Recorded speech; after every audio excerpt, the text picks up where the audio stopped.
Okay. Had to remove that. Close that window here.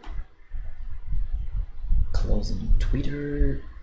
No need. Oh, can keep Twitter. No, no need for Twitter. And removing. Okay, and that's okay. Just try to put some my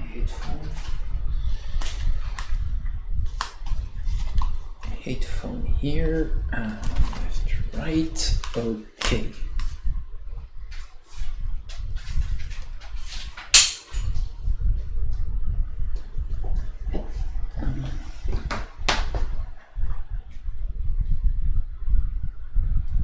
Put some music in my ears, and I will begin to work on that. Continuing to work on that little dude.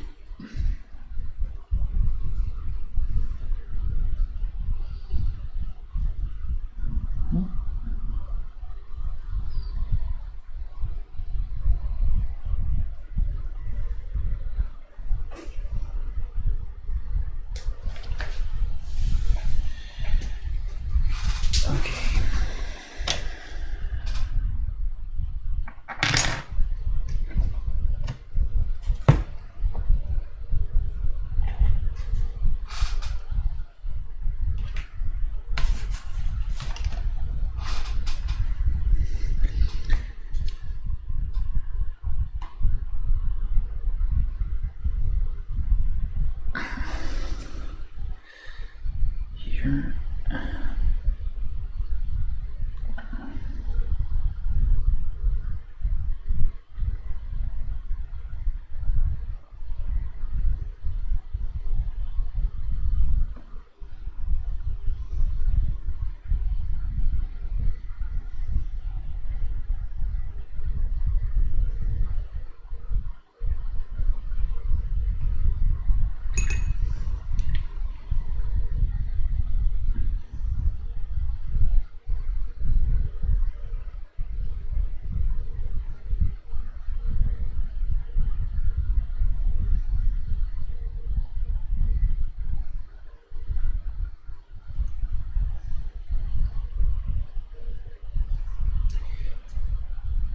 Oh, hi, Zomi Good.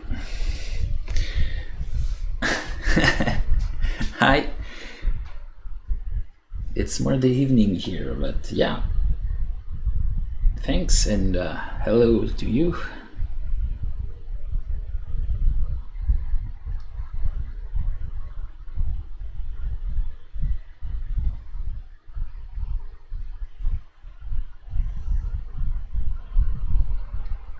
Oh, okay.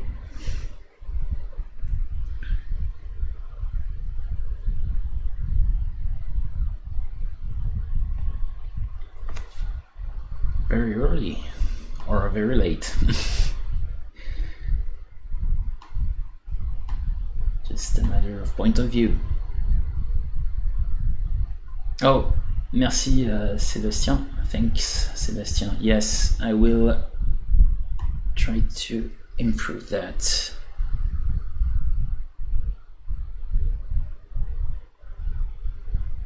Yeah, it's better. I will put my face a little more on the side. There. Okay, and yeah.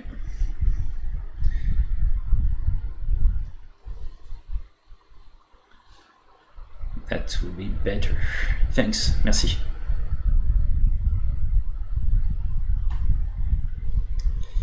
Faut vraiment juste que je fasse gaffe. Voilà. Que je monitore mieux.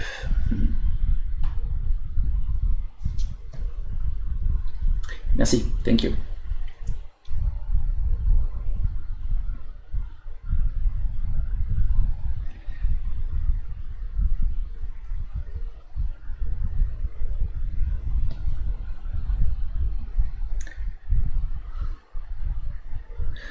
Okay.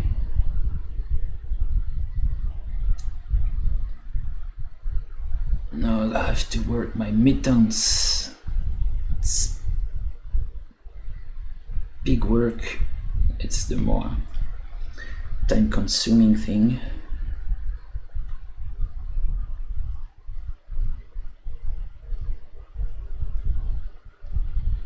Blending things together. Not too much, but I'm trying to improve the contrasts. The overall contrast of with you know, colors, values, sharp edges, soft edges.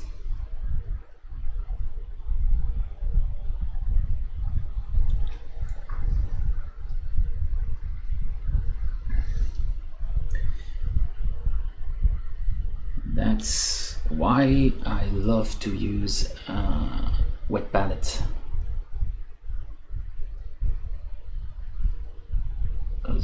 It's allowing me to recall a lot of my previous mixes.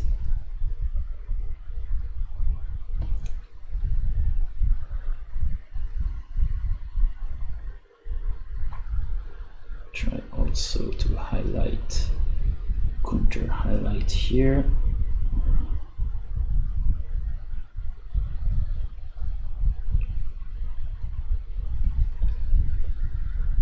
Having some reflections using some orangish tones.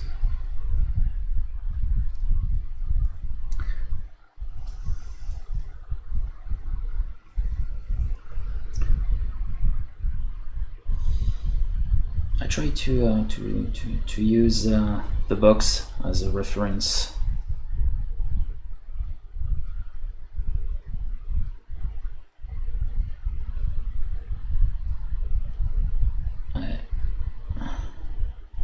And I saw that they're putting a lot of orangish tones in those recesses for you know, having this idea of light reflection.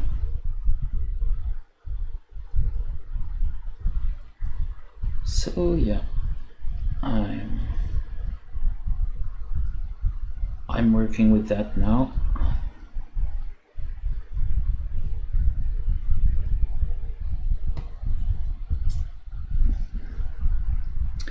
Trying to sorry, emulate a little the illustration on the box, and it's working not that bad. Here it's just, you know, the first steps. You're putting some stains here of color here and there, trying to find ideas. It's basically what I am doing now.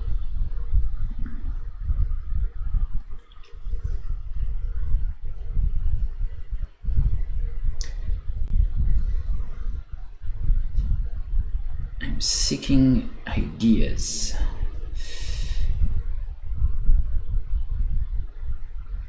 This will be very useful because my next big figure will be, I think, the last version of my of a gladiator. I've painted it 5 times and stripped the paint at the end of each time. It was just for, you know, a figure used for studying purposes, but now I want to make the final version, and yeah, working on another thing.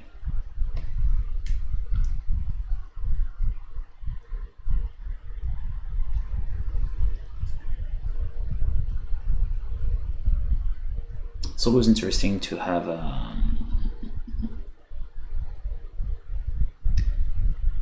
to use one specific figure for, you know, studying purposes.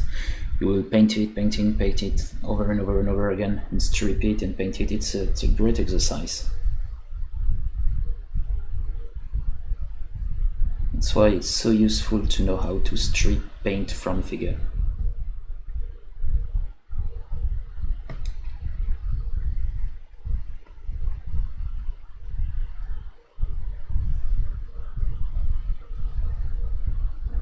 Oh, you need to paint something quickly. I love the, you know, the old models from Games Workshop, like this one. I used it as a thumbnail for a previous live stream. This kind of thing is so nice to paint. It's extremely, you can paint this very quickly. It's a very, very nice figure, but I don't think it's easy to find now. But you know what, those guys, they're quite great. Not that expensive and easy to assemble. It's yeah, they're quite good. If you need to recover your mojo, to retrieve your mojo for painting, this is good models. Those are great.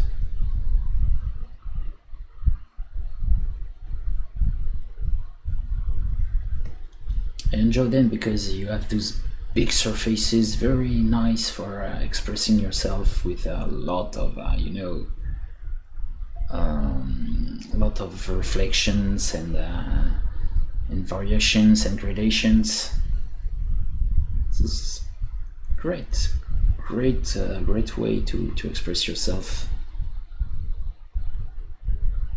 with color variations. You can do a lot of shifts. Extremely interesting.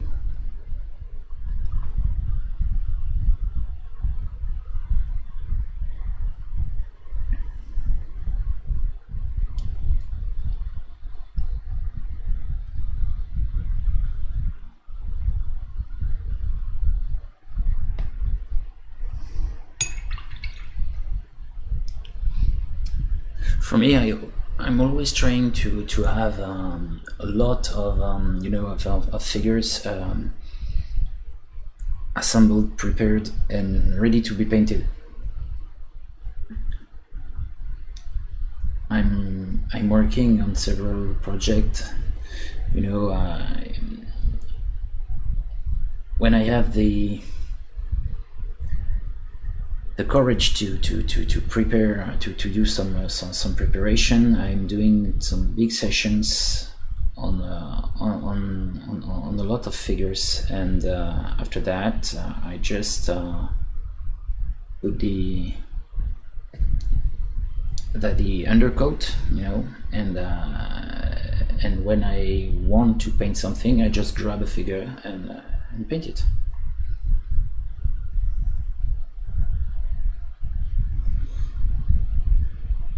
Okay.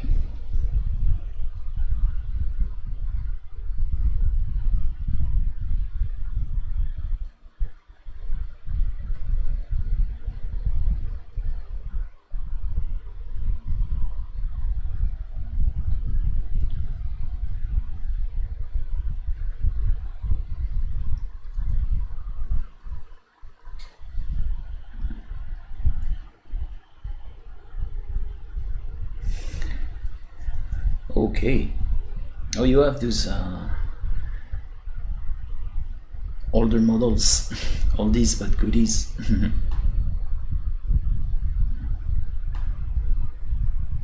Great.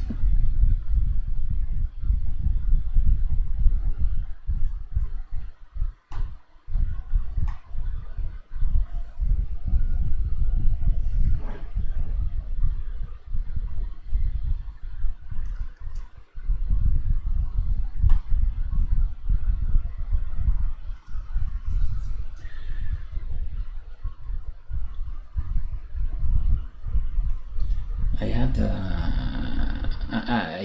I painted an old version of Karn the Betrayer. It was a very nice figure, a true oldie but goodie.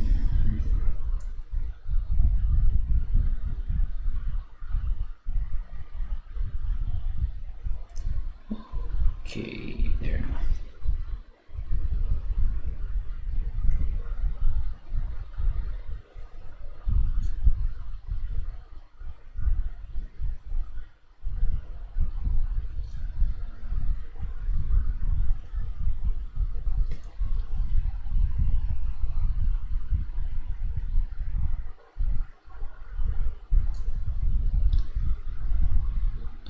some lights here.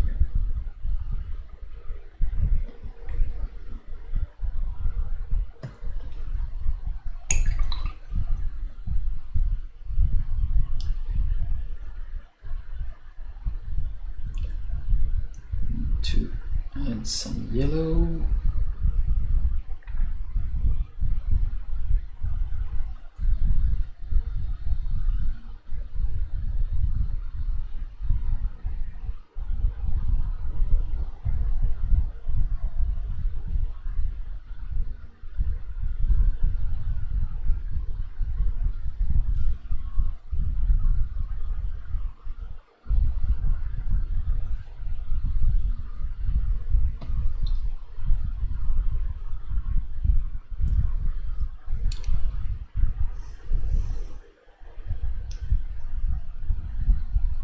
I have this always this problem. I want to just do quick stuff, you know, quick paint, and I end up working on a lot of things, light reflections and stuff like that.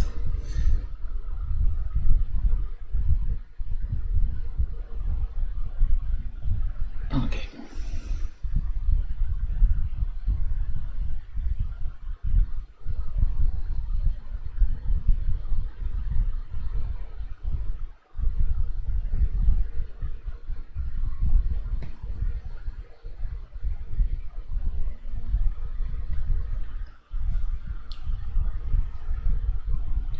Okay,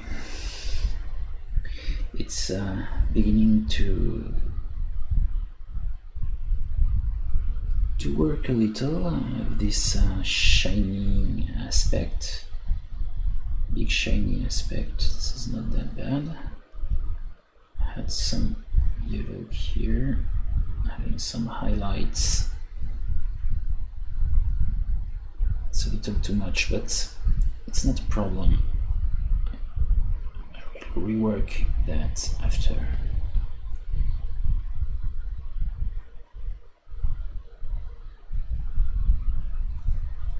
Sometimes too much is good because you can glaze it every time.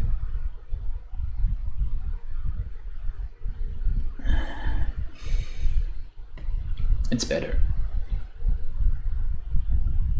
And now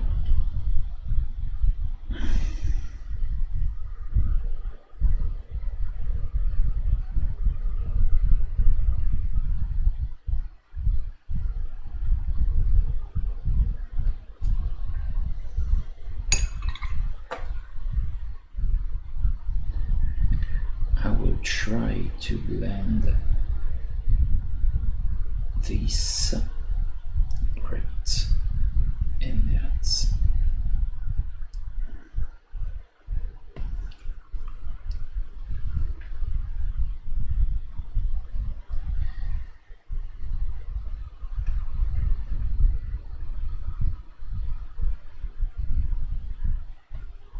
Just for showing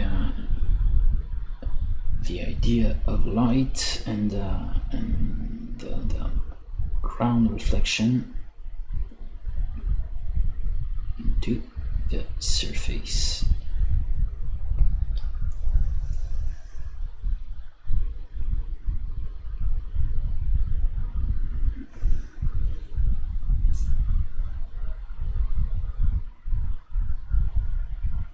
Okay.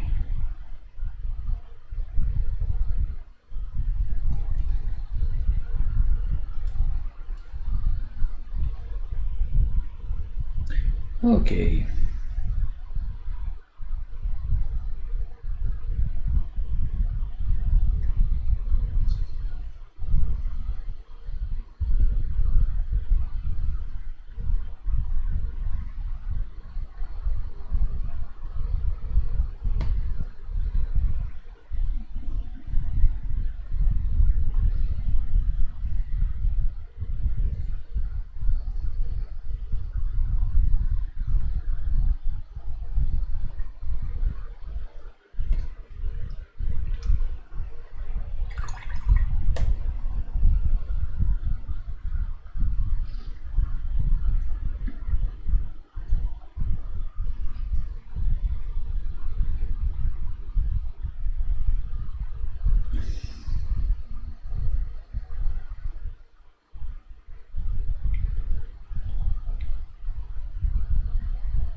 just some, some very little stripes here.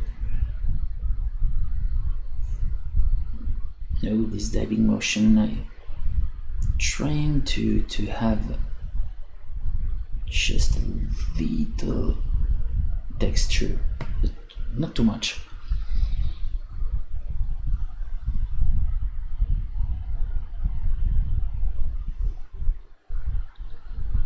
Just somehow the beginning of a texture, just for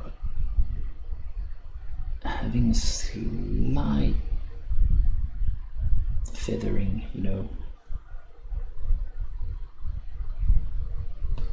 Okay. Here it's very dark tone with some purple in it. Not a lot, just a little.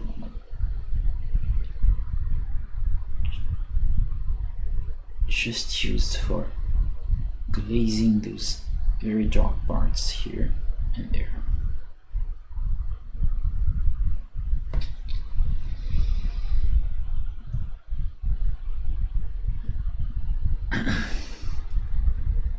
Oh, hi. Hi, Ray. Hi, I see miniatures. Oh, from Russia. Hi. Hi from France.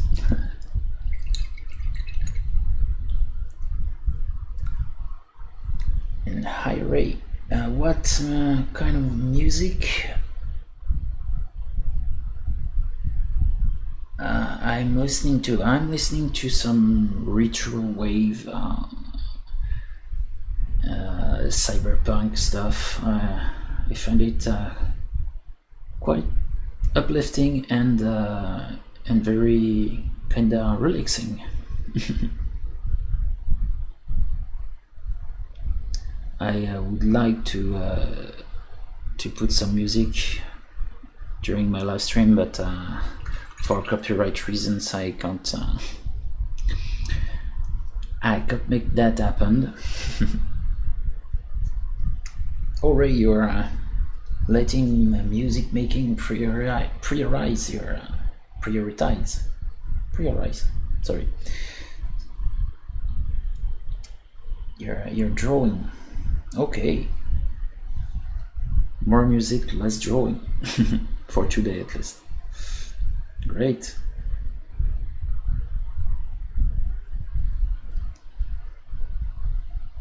Oh, you're making music for videos. Okay. And for me, how am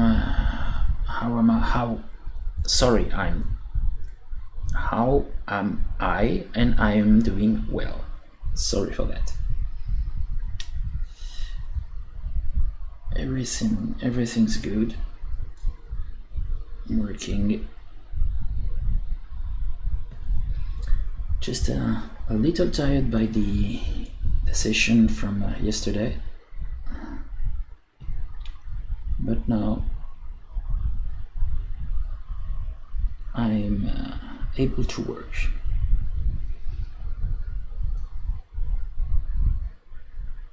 Here, okay.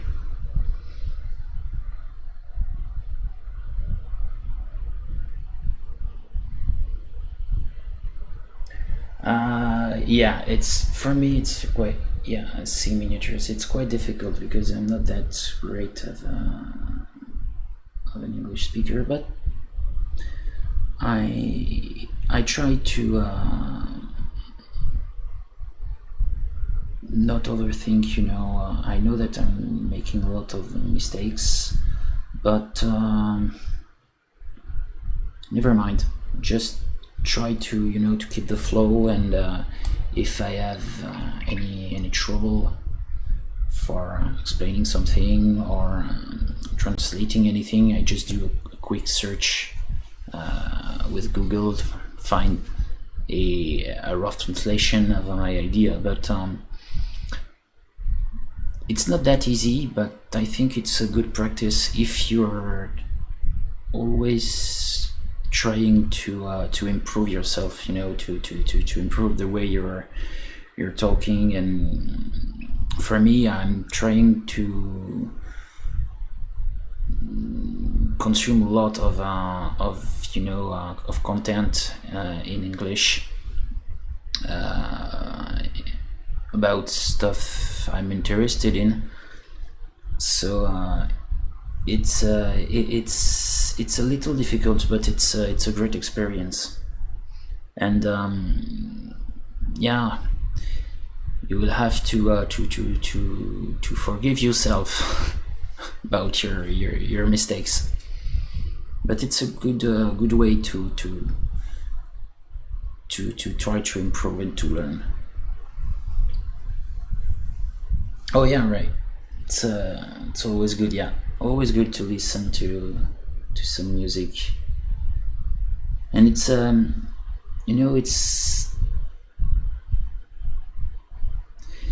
it's very it helps me to keep my focus on my on some tedious work by occupying a part of my brain. The part that's screaming at you, oh, I'm bored, I don't like you to do tedious stuff. So I'm filling this part with music while I'm doing some tedious work, like working on the back of my figures.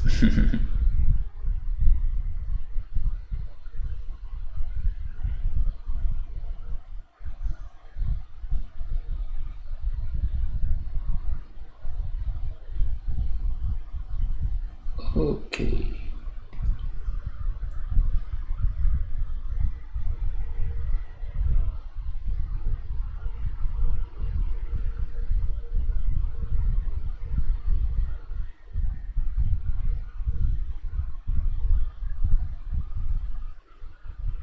Oh, thank you, SC Miniatures.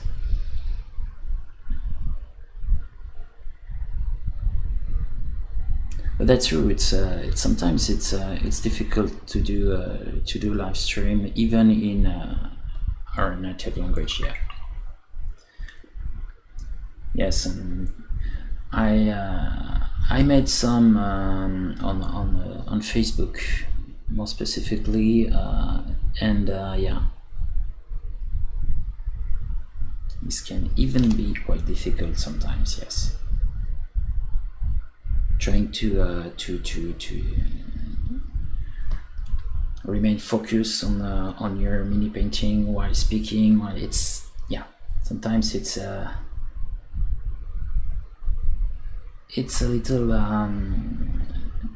little difficult.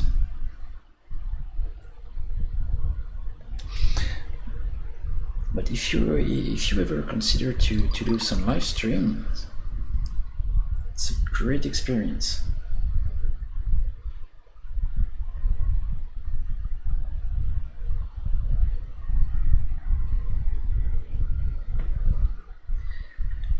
Okay, now I'll focus on the lower part of the legs here, adding some reflections here.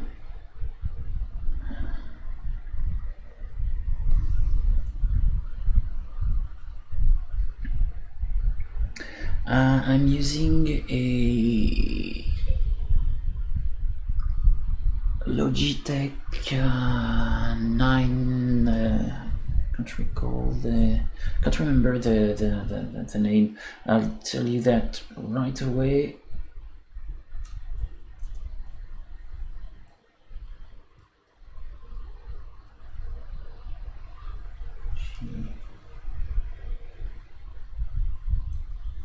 Webcam. It's yes, it's a C920 HD Pro webcam, which is not that great, but it's not bad.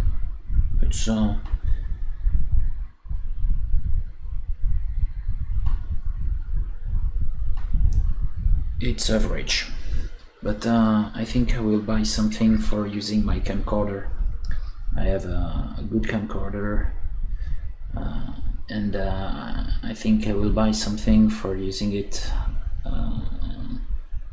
for making some live stream, and just use this webcam for for filming my my wet palette.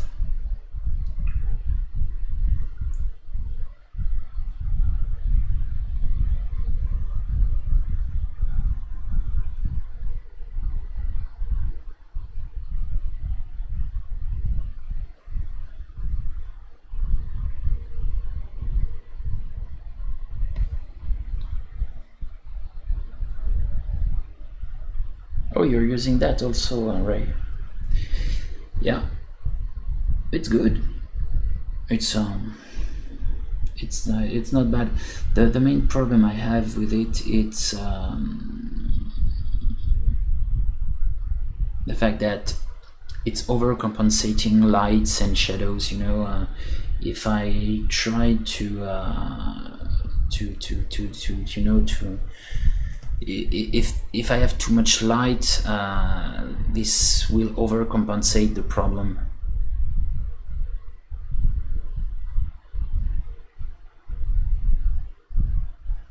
Yeah. So yeah, yes, SC miniatures, yes. Problems with focus, and yeah.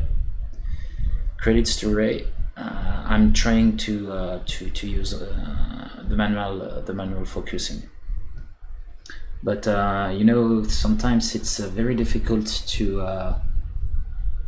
monitor everything, and my sometimes I'm moving away from the clear space, the good in focus space, and yeah, it can be quite difficult. It's more of an issue with bigger models, bigger scales, like stuff in 55 or 75 millimeters, 54 or 75 millimeters figures, the bigger stuff.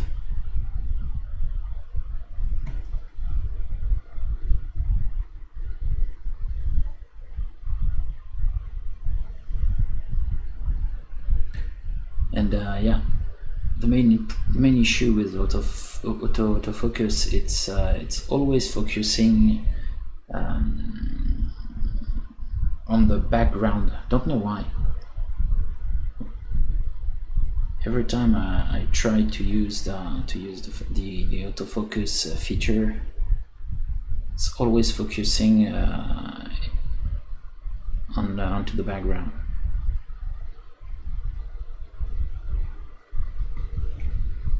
Okay.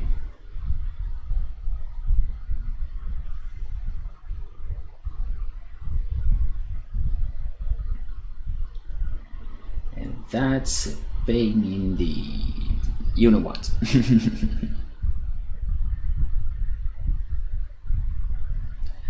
Okay.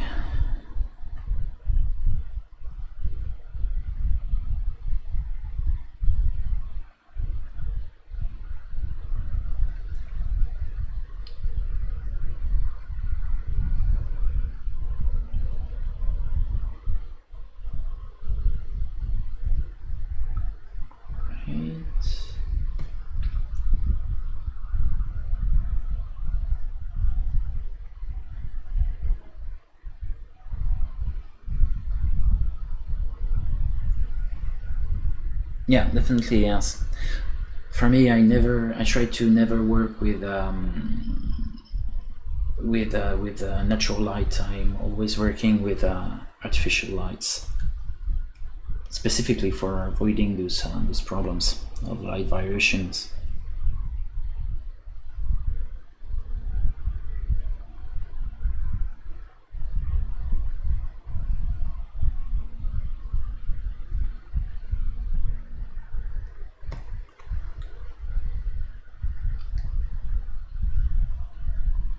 can experience a lot of variations. My record for the duration of a live stream is something like 12 hours. Imagine the variations of lights.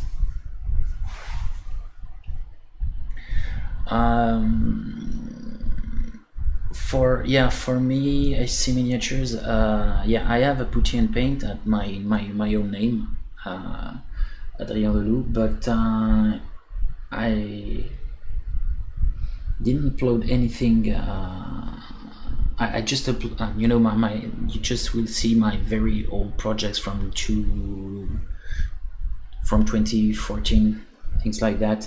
It's been a while since I uploaded something there. I will try to work on that, to add some of my new stuff.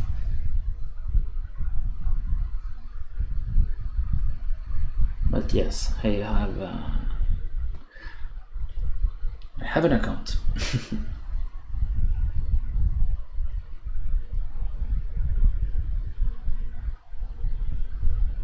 Here and now.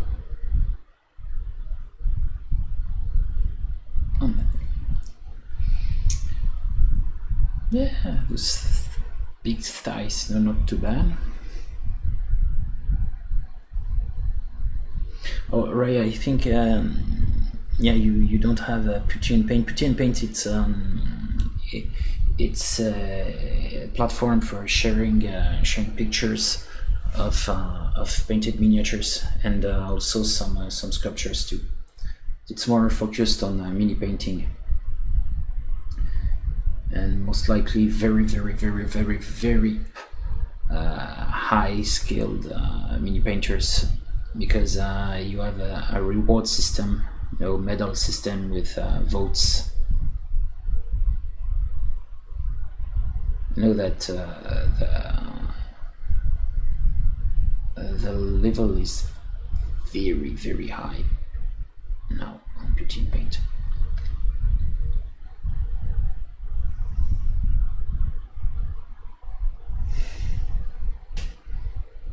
Yeah, never enough time to post work on the internet. Yeah, and I'm posting a lot of things on Instagram and also Facebook, and for putty and paint I need to put some good pictures, making, if I want my work to be seen, I have to put just the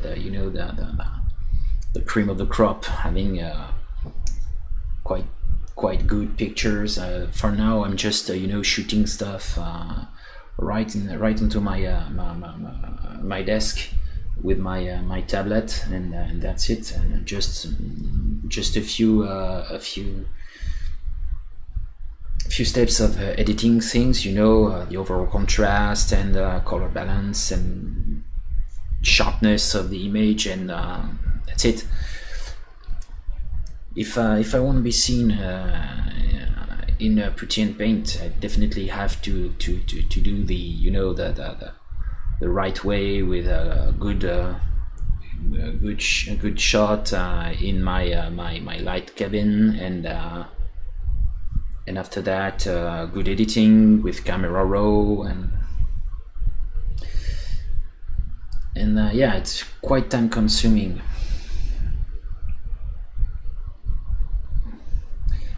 And the other thing I have, which is a little frustrating with putty and paint, I don't know why, but the way they display the pictures, it's the colors, everything is very alterated, it's very altered, sorry.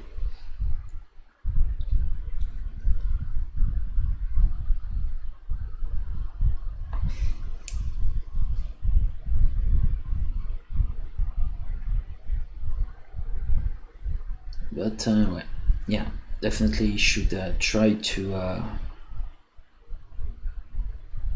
revive my my account there.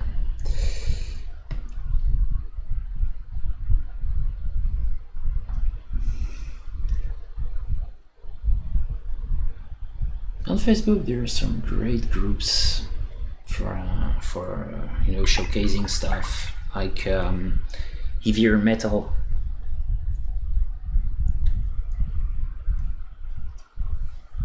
I don't know if you are.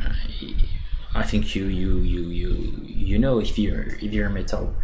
It's a great group with a lot of great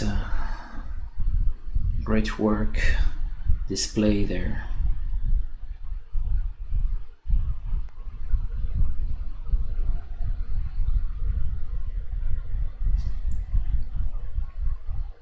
But yeah, for paint I'm using only model color. Here in France we have the two availables, model color and what we call Prince August. Prince August is basically the distributor of this brand, so it's basically the same product. And yeah, like this paint because it's kind of cheap and it fits my way of working. But I will try to work with other brands like maybe Chimera.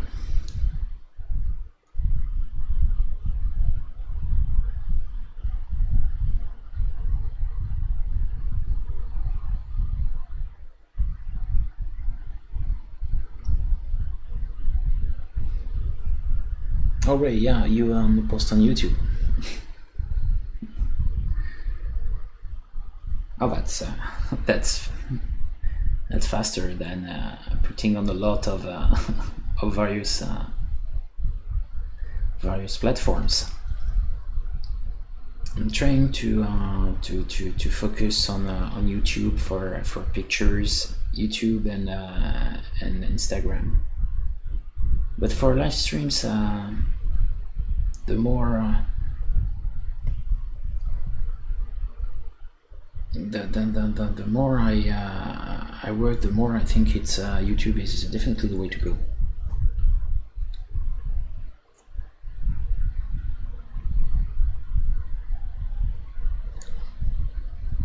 Facebook is going to be great because on Facebook you have a lot of good groups. Sometimes you can have some feedback and it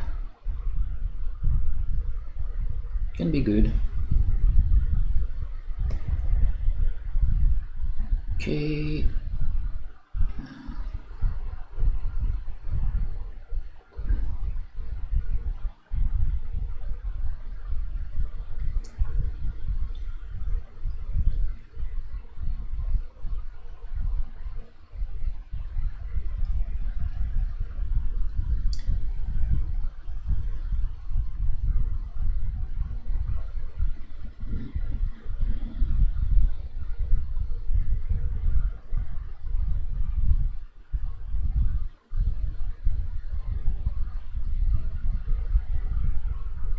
Okay, great.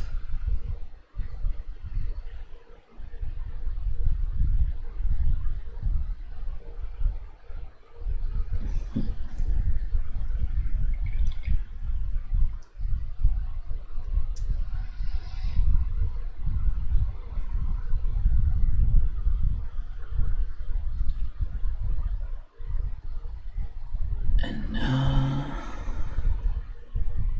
just have to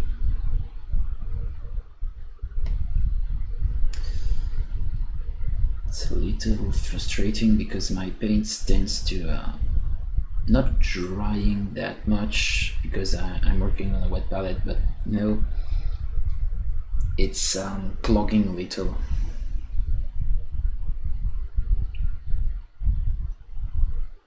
It just starts to dry, but just a little, just the beginning of the process. So I need to revive it with water all the time.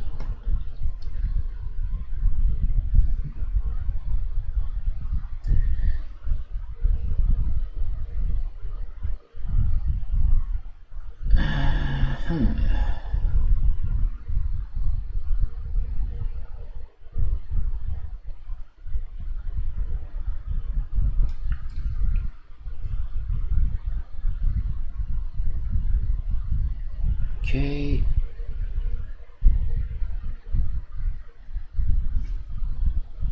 And the heels here. Small stains.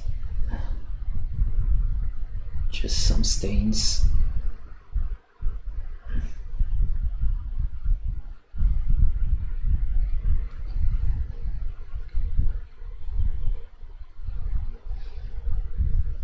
I really like to see, painting like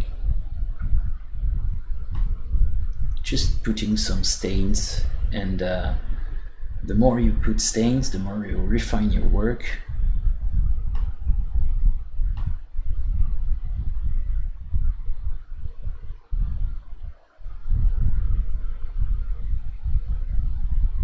The more neat is your representation of matter,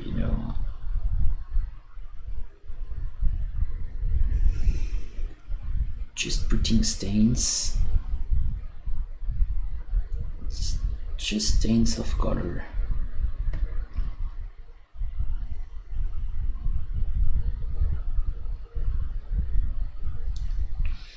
And those non-metallic metal effects stuff, it's very fun, just very it's pure fun. It's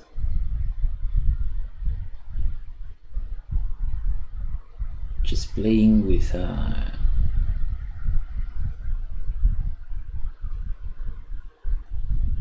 stains.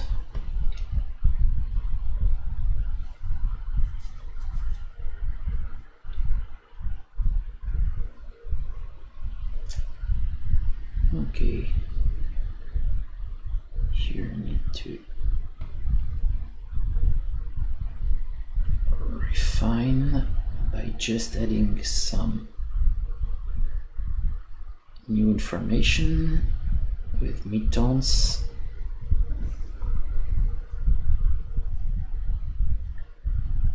Here I can put greenish, quite harsh thing here.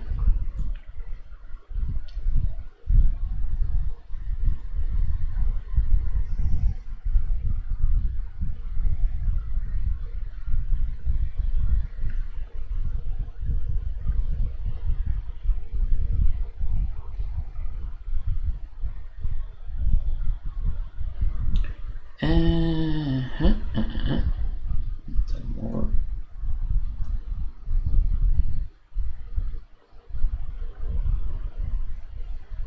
Okay.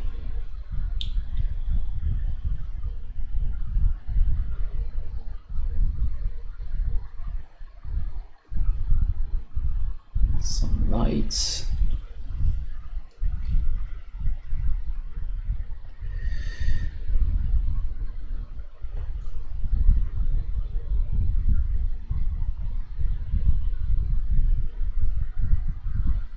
Okie dokie.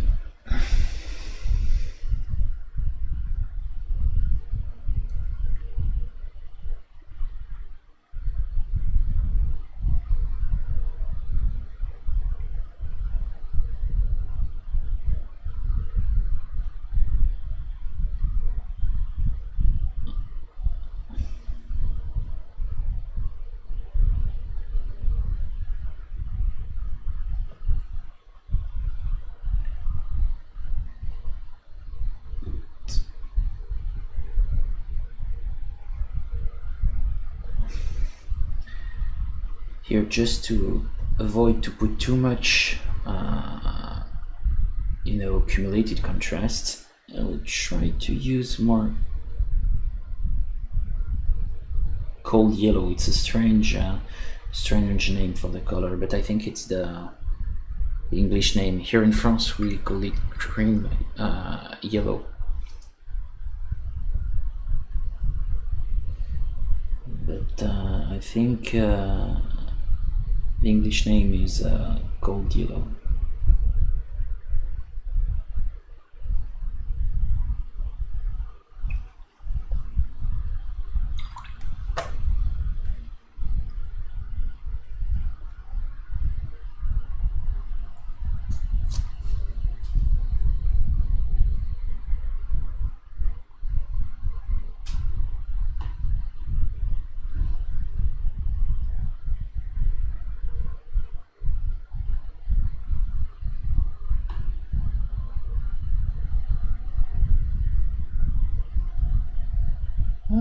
didn't know I could do that. I can have the chat in another window.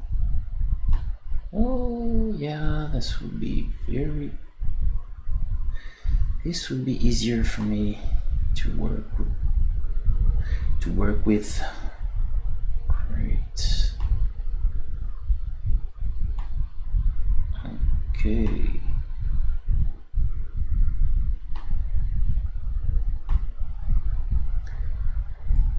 Hi Joe, thanks.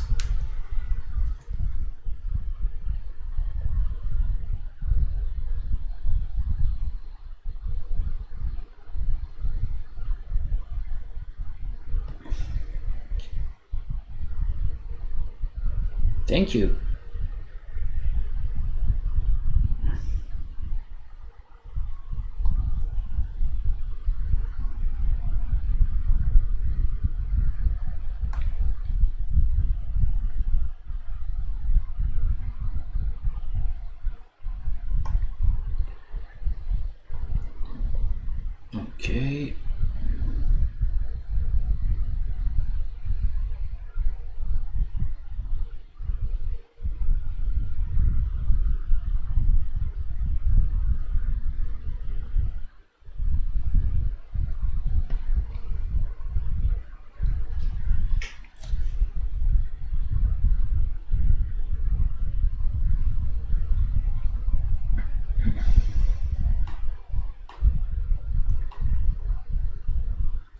Okay. Okay.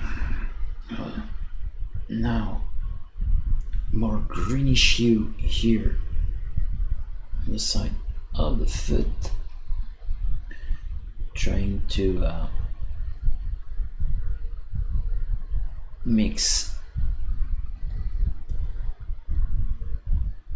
to work with midtones for blending things together.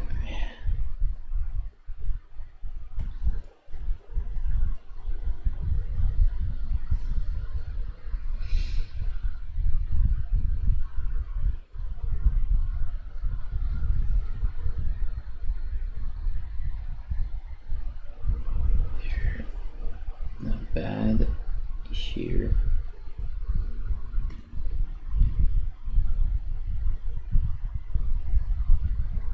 The symbols, yeah, maybe something here.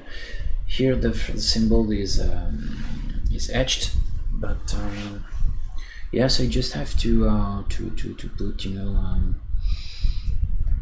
just like stripe or something.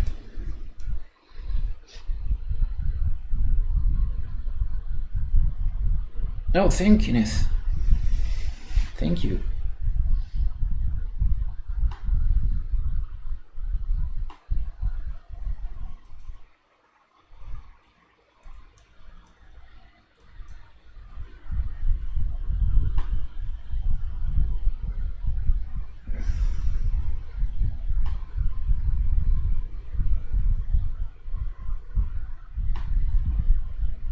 So yeah, maybe I will just have to, if I just have a look. Yeah, I just have some lightning thing on this pauldron.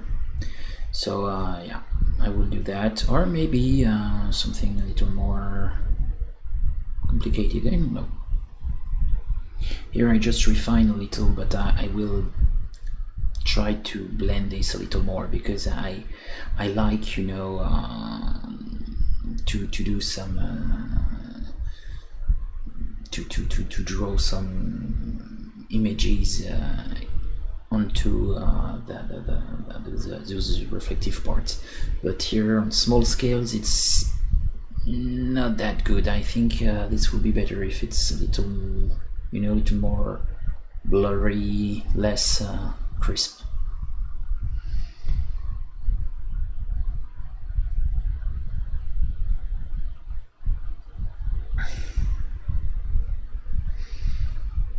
Yeah, instruction is evil. Oh, they know how to make minis, and I think I will never be able to work to work there, but their employees seems to be well treated. You know, they have job, and they are paid. The only issue I have with their policies regarding, you know, artistic stuff, it's basically the vanishing of the guys. You know, I knew some guys who currently are sculptors there, and the day they hired them, they didn't share any of their own personal creation. They basically vanished from the artistic field, internet artistic field. They're just working for a games workshop, and they have no right to show any personal stuff, and I have a problem with that. But apart from that, they seems to be fair to their employee, at least for the artistic part. That's all I not know, but that's all I can imagine, because I just heard some, you know, some raw noises, like, yeah, they have a job, they're not you know, commissioned, or no, they're employees, so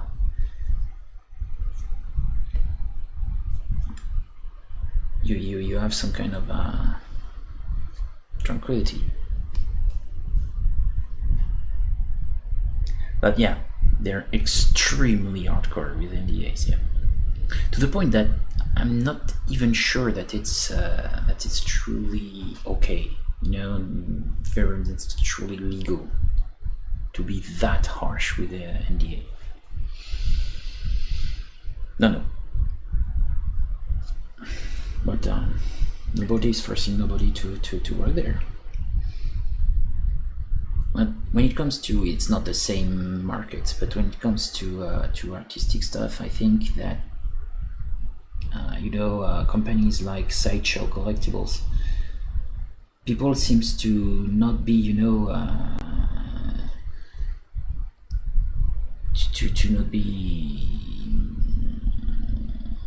to not vanish. Okay, they are individuals, and they can just speak on their mind, and you can know who is doing what, and yeah, they seems to be proud of their creatives.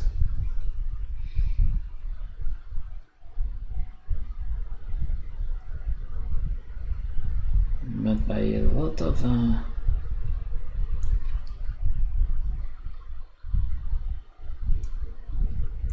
aspects, I think Games Workshop is somehow comparable to Disney. Oh yeah.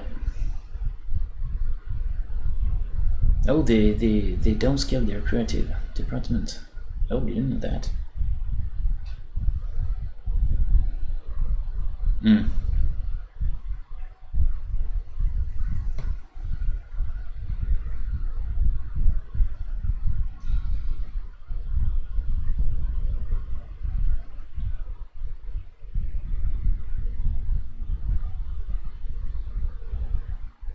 But they know how to make good minis.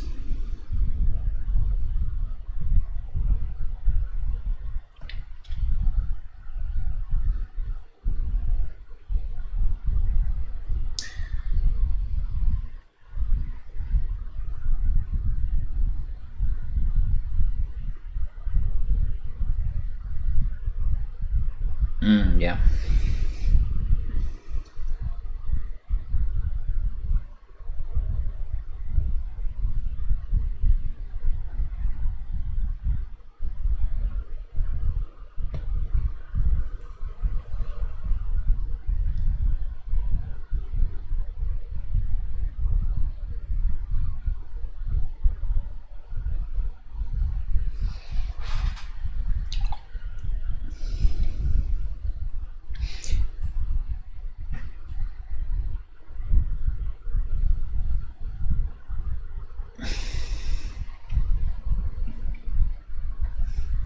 That's somehow that's why I definitely would enjoy to have a job in in a collectible industry like in Sideshow, specifically for that. Just, yeah, sharing ideas. I'm not. I have a competitive mind when it comes to mini painting, but for sculpting a little less. And yeah, I would definitely enjoy to work around surrounded by peers, and mostly for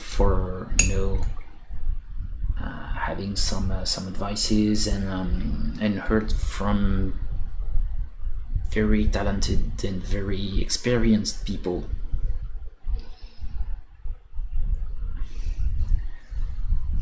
Like, working on a one figure, very big thing, and having to talk with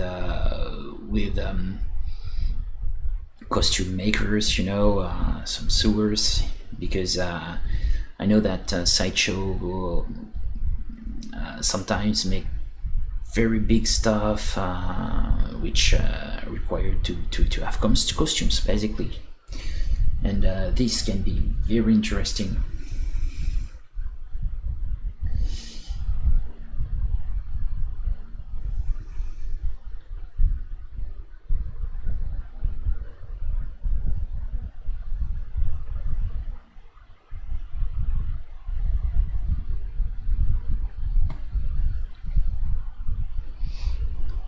I would definitely have a benefit from that.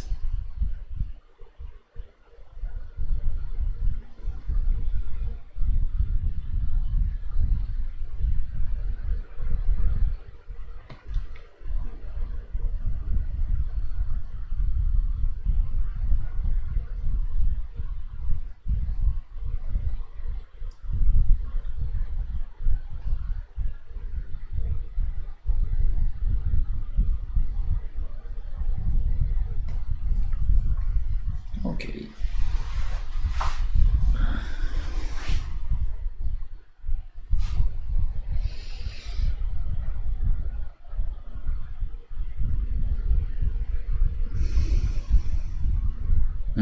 Yeah.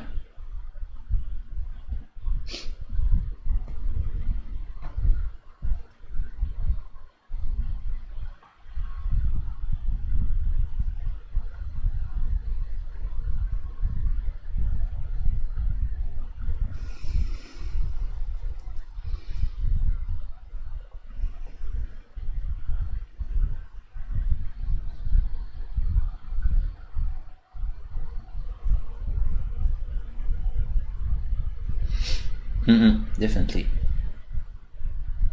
I'm more the second type, being stuck for with a lot of details, trying to address everything. And I know it's a dead end, but it's somehow stronger than me.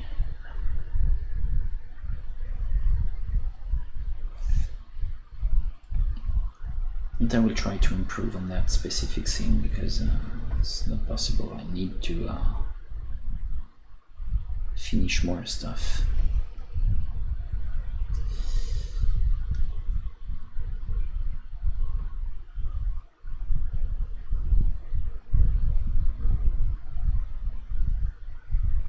Okay.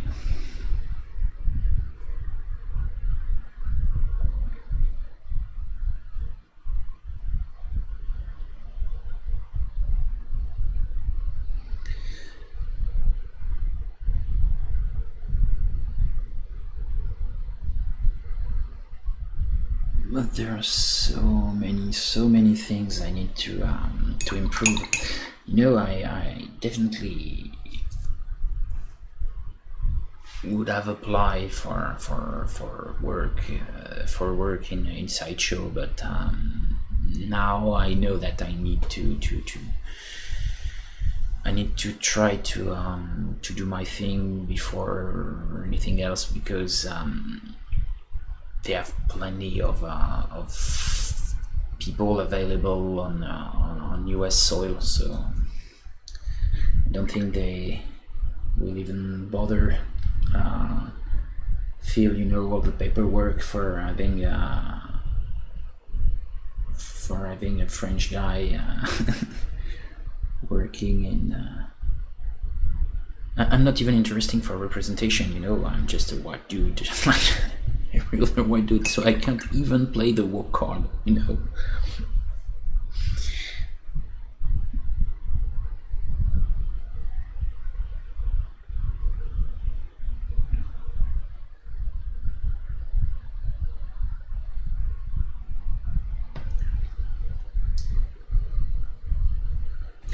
But yeah, I definitely would like to at least try. I think the major difficulty will be to be a little faster for for understanding what it said to me.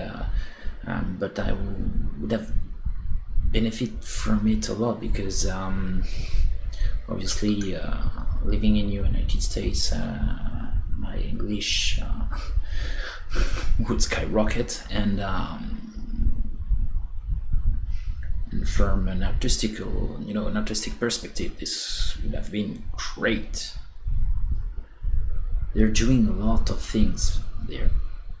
They're doing everything there. The only thing they're not doing is the final product, which is made in China. But when it comes to creation, to sculpture, to production models just made for dispatch and for archives, everything is molded in Thousand Oaks, the town where they are located. And everything is made in their workshop.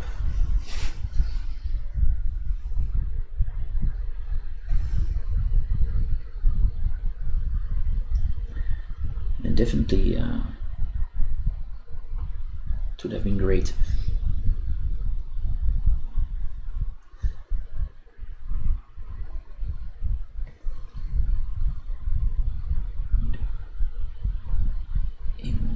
Stick here, just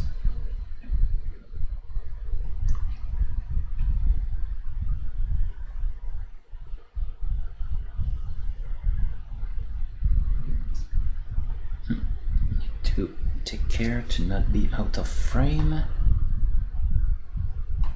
Okay.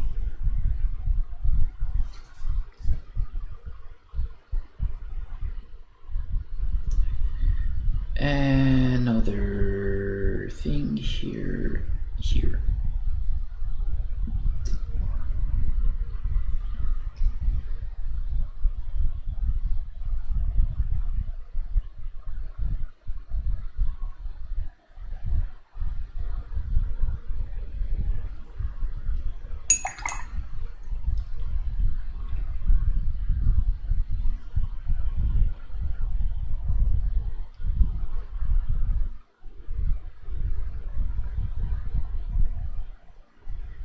Oh, exactly, yeah.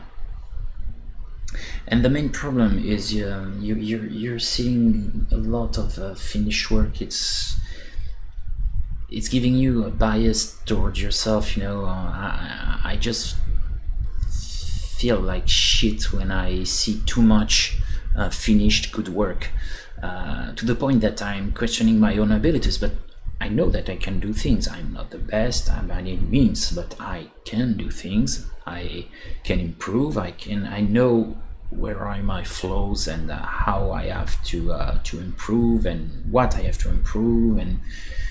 But sometimes it's yeah, it's giving you bias towards your own things. That's why I'm trying to, yes, to not be that much looking at others people work, even though I like sometimes to look to some great things, like things painted by Kurt Kanaev, or Sergio Calvo, or some of that great figure painters, or people I love to see drawing. But yeah, trying to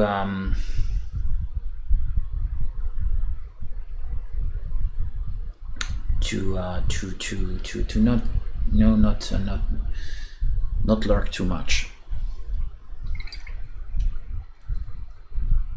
And yeah, you end up by focusing on your flaws, minimizing your own qualities.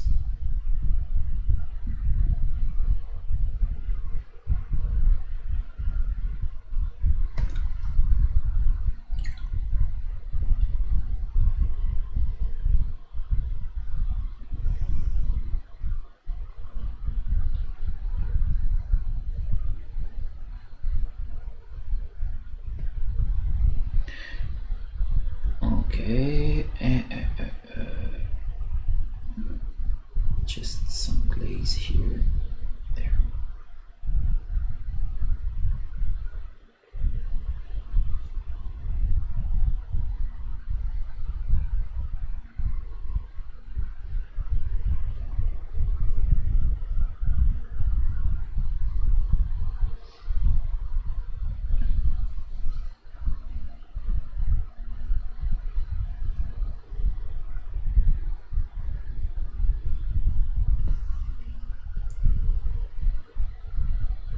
Okay, and now push here a bit.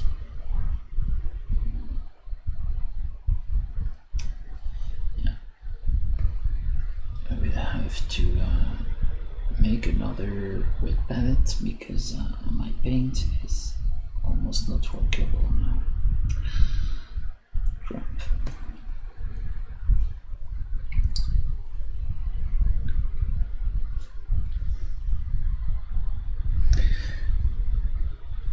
Yeah, that's why I think sometimes it's good to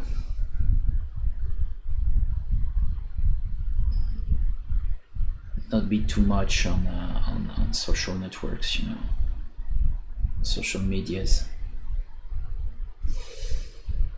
because you're seeing a lot of great things, but you're just seeing the final results.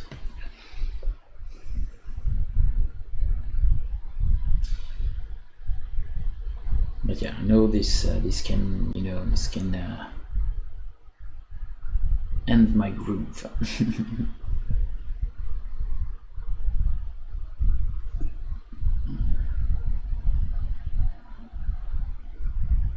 Try to add a stain here, so that'd be nice.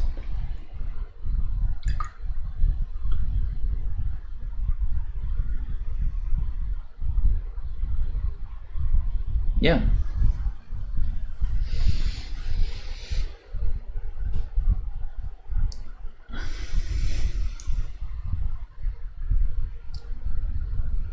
When it comes to Games Workshop, it seems to be that they are prioritizing, people who are fans. Obviously you need to have the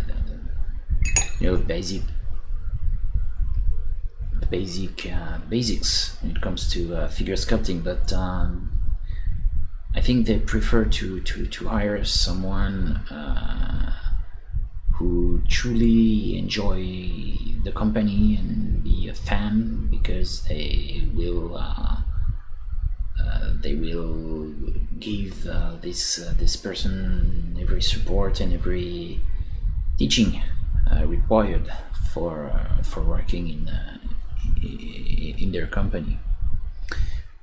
But when it comes to sideshow, I think it's in between.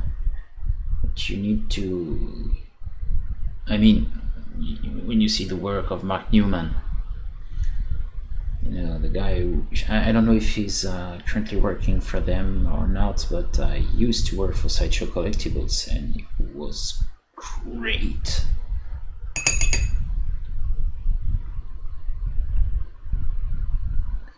It was truly great.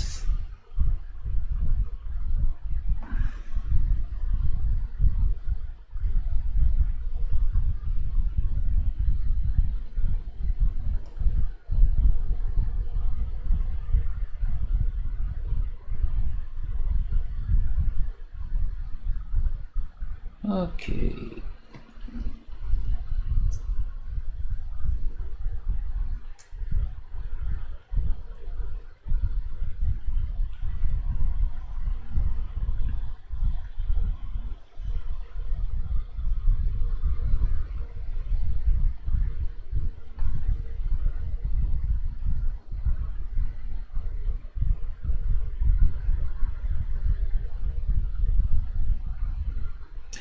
Yeah. There is some companies, but for the most part they're in the US, and yeah, it can be difficult for me to be interesting from their perspective.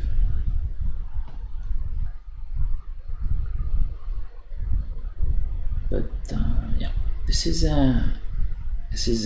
something I definitely, you know, I'm almost dreaming of that, having a true career, status,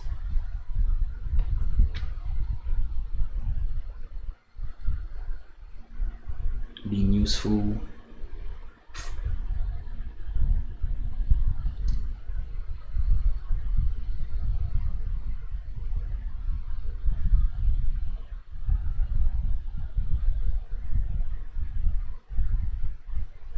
I shouldn't complain, but you know, in France,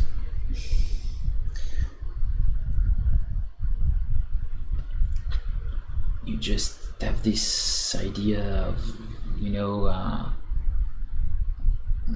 when you're an independent, it's very difficult.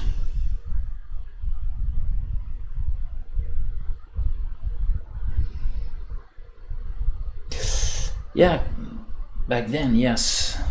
Now they the models have, you know, they've grew old, but yeah, back then, by those standards, they were somehow better. Yeah.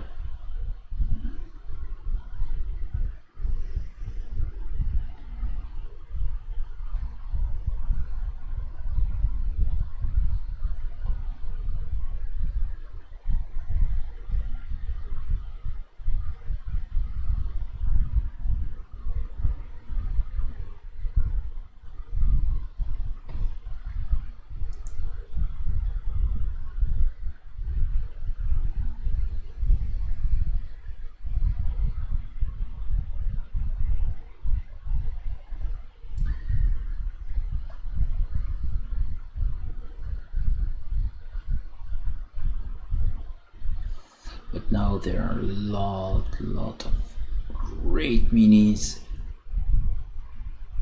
and with you know, the expansion of 3D printing, it's incredible. It's incredible the amount of things that are released now.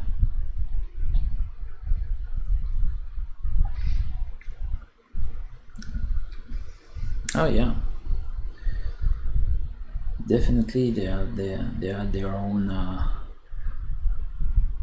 on thing. They were quite recognizable, and yeah, they had their great style. Yeah.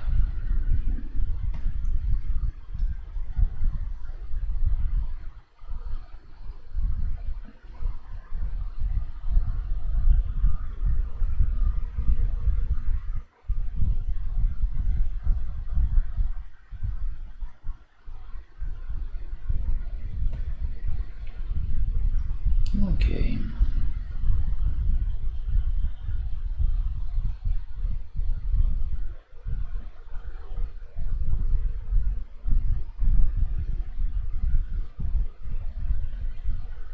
Okay.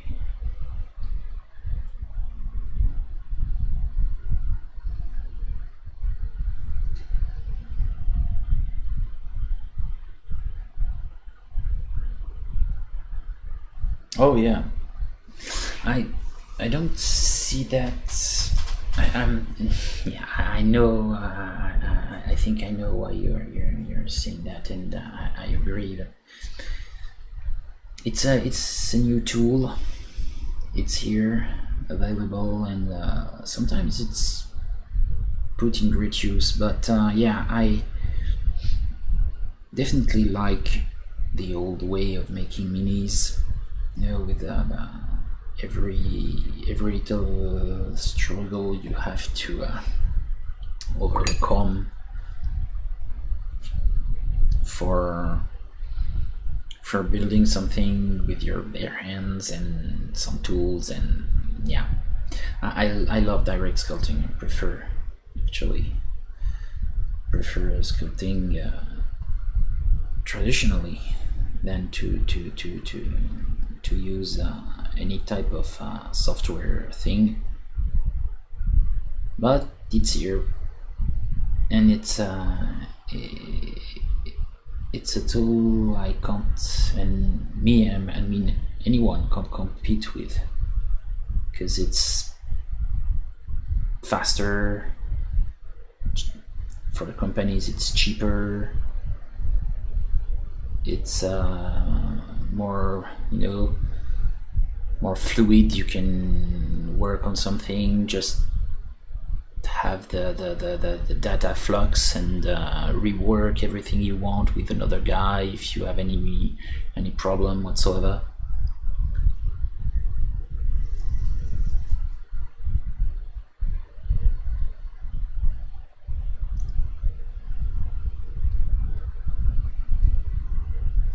Yeah, I found something in common with Airbrush. When you're using airbrushing for, when you're not that great, your mini will look okay, but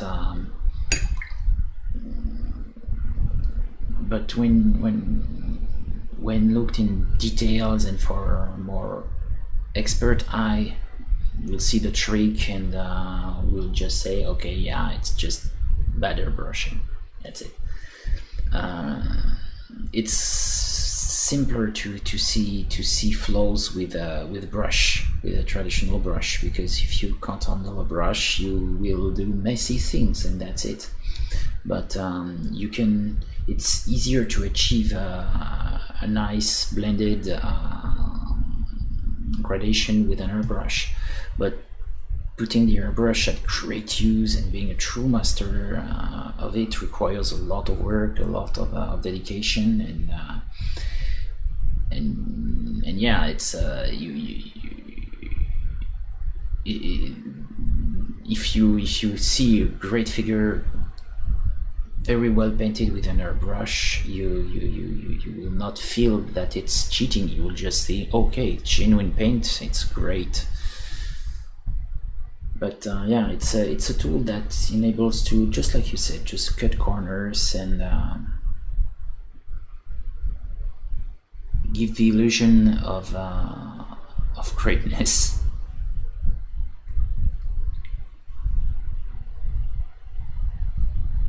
Oh, hi, runs with scissors.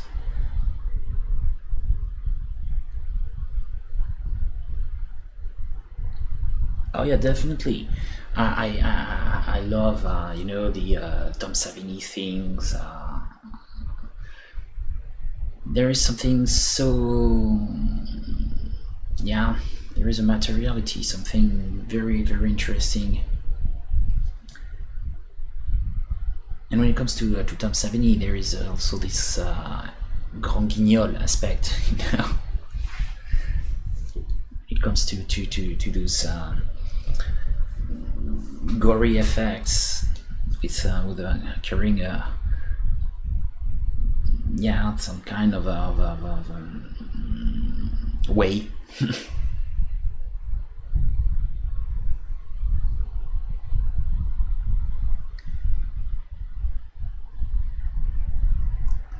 But yeah, those are tools, and we will have to deal with it and find a balance. You can find some balance when it comes to movies. I think I know that in the movie Red, the Red, or just Red, I think it's a Red. You know, the Indonesian movie, martial arts. Basically, it's it's an action movie, very interesting, with a lot of traveling, lengthy footage, and lengthy scenes, and big sequences of fight. And they were doing it the old way, with stuntmen and a lot of knowledge of martial arts. It was pencak silat. But they put some CGI here and there, just in good use, for good measure, for having, this little arty thing, for having the over, this little pinch of spice, for having this more, for giving more weight to the hits, to the movements. It was very great.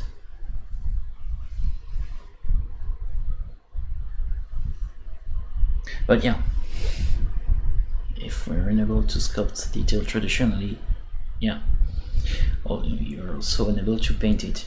Yeah.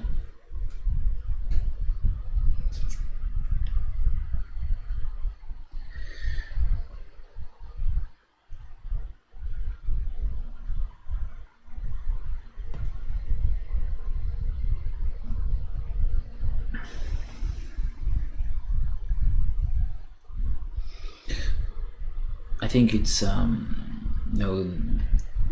best 3D sculptors are also, I think, some beasts when it comes to traditional sculpt. I think, just some concept artists who are working with Photoshop and are just absolute beasts when it comes to drawing, no matter the medium, no matter if it's traditional or digital, they're just so good.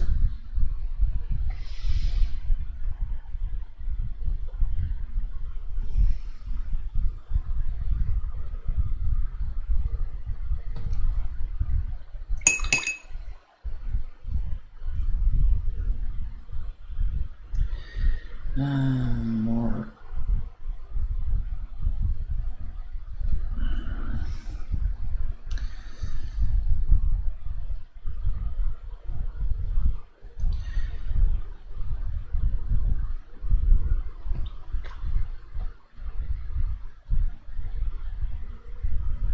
Here, just drawing a stain.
Oh yeah, Major is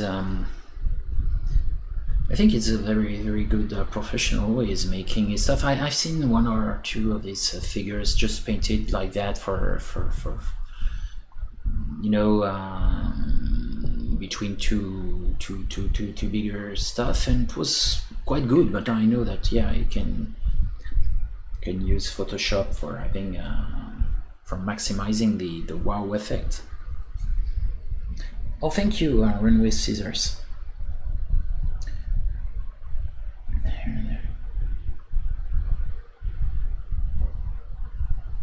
Oh, if you're only been painting minis roughly for a year, it's and you're studying some elements. Great.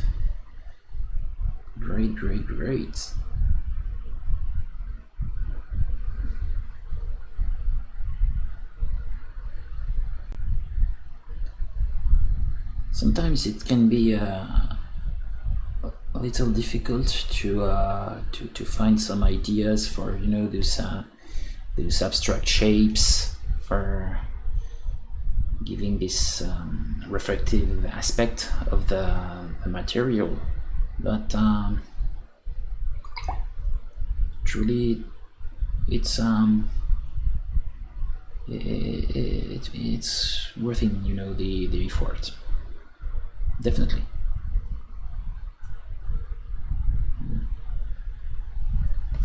So, and if you have any problem, you can always strip your mini, strip the paint. I mean.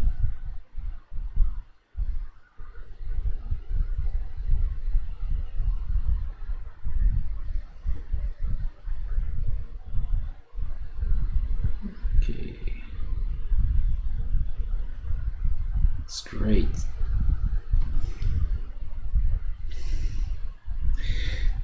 Definitely, I would have killed for having something like YouTube when I began to learn to paint minis.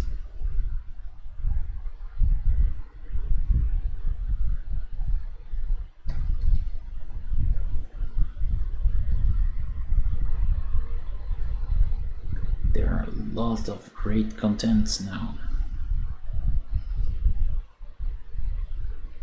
For non-metallic metal, you have some good videos. I know about that Miniac made stuff one time.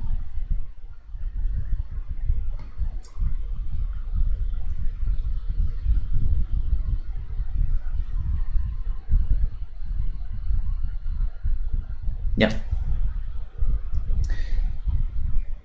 they're good to start, but can be quite tricky. In fact, they're quite good to start and good to continue with, because those big areas can be tricky to you know, to work on for having good dynamism, and so yeah, they're great for beginners, but also great for more advanced technique.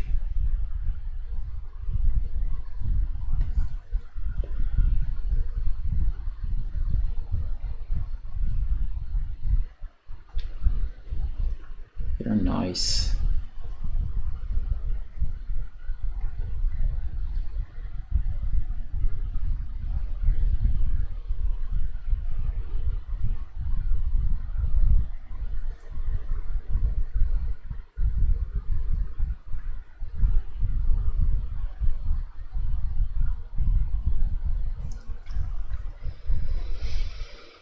Okay.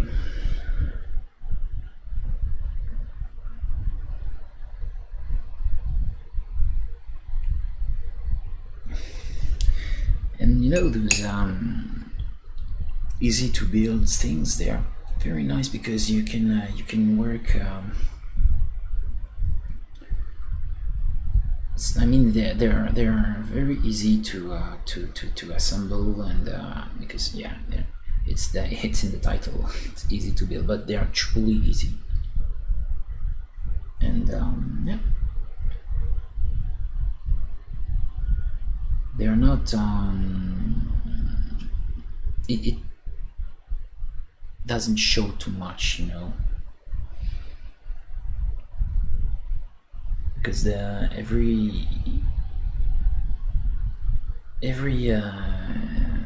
mini is very well designed.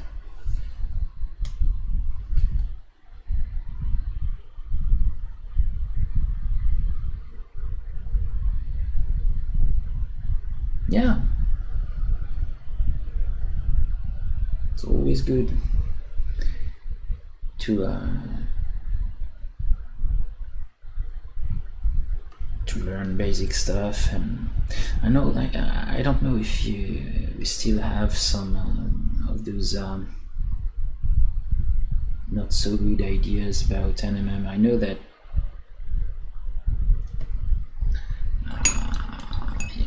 a few years ago, not just few years ago, I mean 10 years ago, more than 10 years ago, there was this idea that oh, if you want to paint with non-metallic technique, you have to go from black to white, and which is just not true. It's simpler and more complex than that. So there are some great use of the accumulation of contrast, somehow the contrast speed, you know, the amount of space you're using for going from a value to another, or from a hue to another.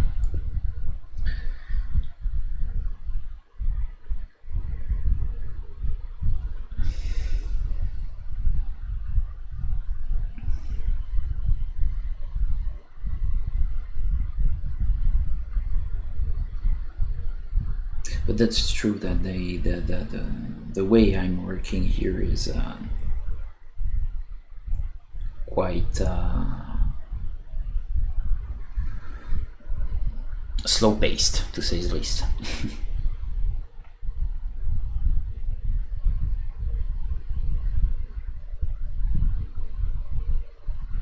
Okay.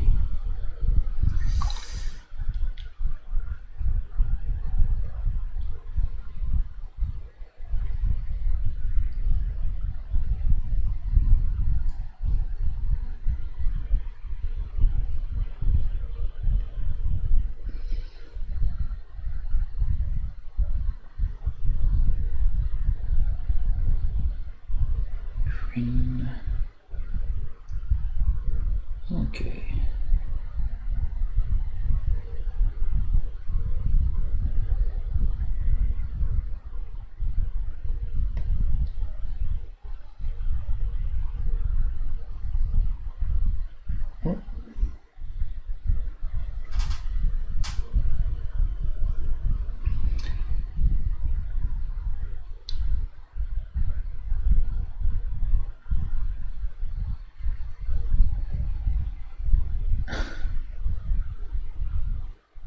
Yeah, exactly. For making, I think the main problem with those wrong ideas about NMM was specifically that the first guys who were just trying to explain that just cut corners, actually. And yeah, they had those not so good ideas. It was working back then, but by today's standards, it's their way of painting metal was very dull. And yeah, just like what you said, Geeky, you have to work some basic traditional things to watch old masters, and the way they are using the variation of those dimensions of colors, you know, value, hue, and saturation.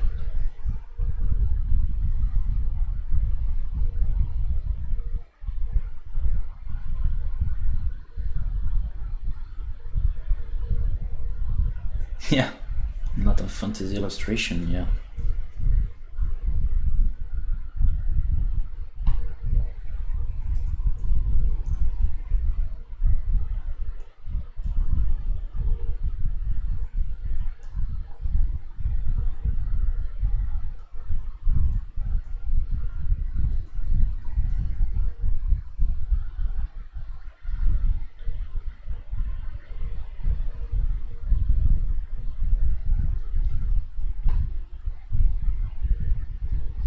Yeah, definitely. If you're in an already artistic family, this will be great for you because you will benefit from that.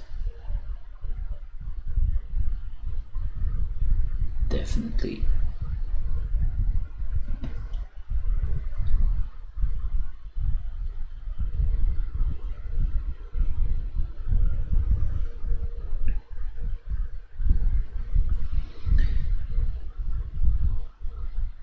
One thing very interesting with non-metallic metal, it's the fact that it's a good compass of how you understand the light on surfaces. You know, when you begin to work with this type of things, this will help you to make progress and on everything. You will have a better understanding of light and how to use color for luminosity, and not, I just had to understand that I was too much relying on values and not enough on colors and cumulative contrasts for having this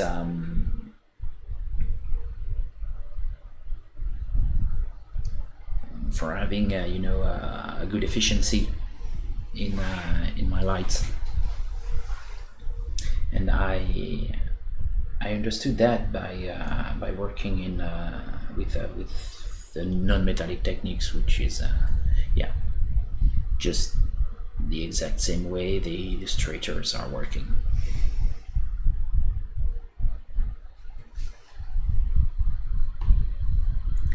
Yeah, Julie Bell and Boris Vallejo.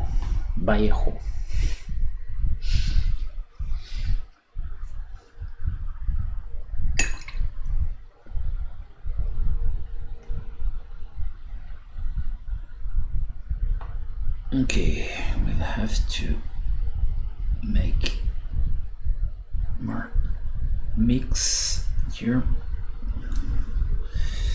We'll begin to work on the helmet.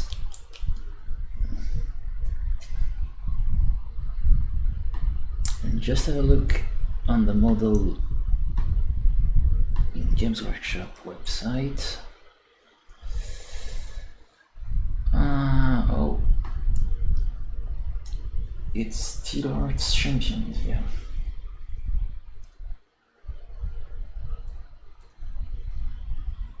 Great.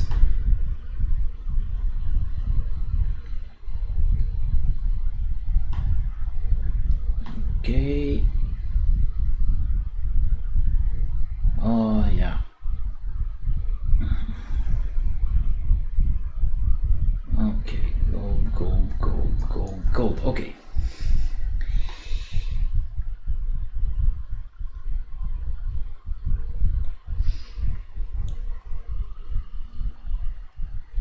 I think that the two are very important because when it comes to miniatures, we have some specific needs because we have to deal with the volumes. In fact, if you're just planning to do a miniature, never display it and just use that for taking some pictures and just use it for social media stuff, social media exposure. You will have no problems with the volumes. But if you want to display your models, I think it's important to understand that you can't contrive the volumes. You can't force light when the true light will never go. I mean, most of the time you will have a diffused general light when you are putting your miniature on display. So if I want to force light for this part, for example, if I am over putting some very high lights and very clear values here, this will just be strange on display. This will not work that well. So we have some specific needs when it comes to figure painting. So it's great to watch some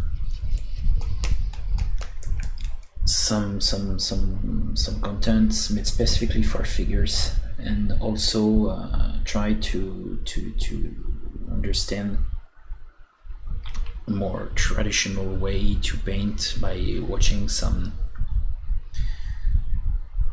works done on canvas. So yeah, two are important.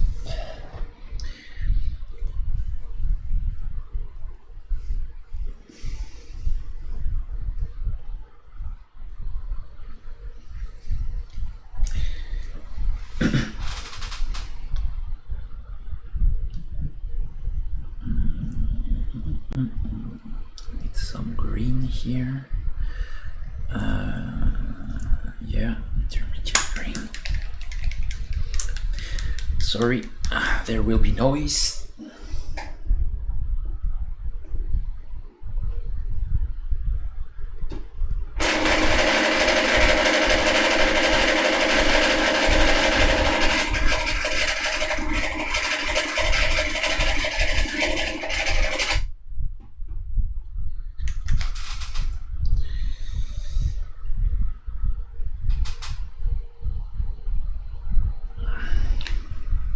Okay, and I have some olive green.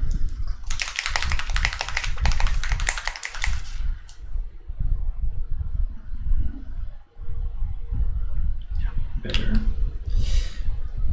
And no.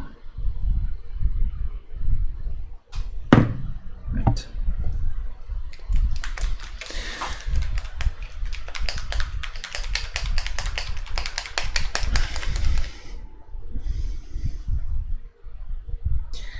But yeah, for complementing a little. Oh no, my mixer is not over. No, my mixer was. It's for nail polished stuff, you know. It's nail lacquer shaker, and it's something like 10 or 15 euros.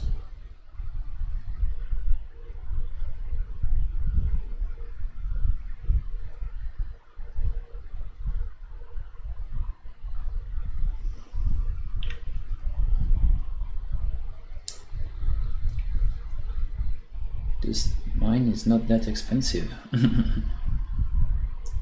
Fortunately.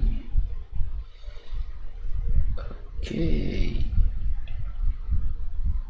That's green.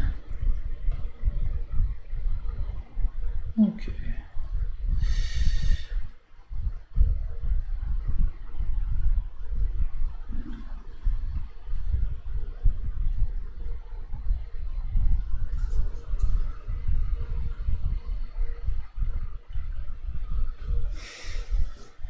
Oh no, not vortex stuff.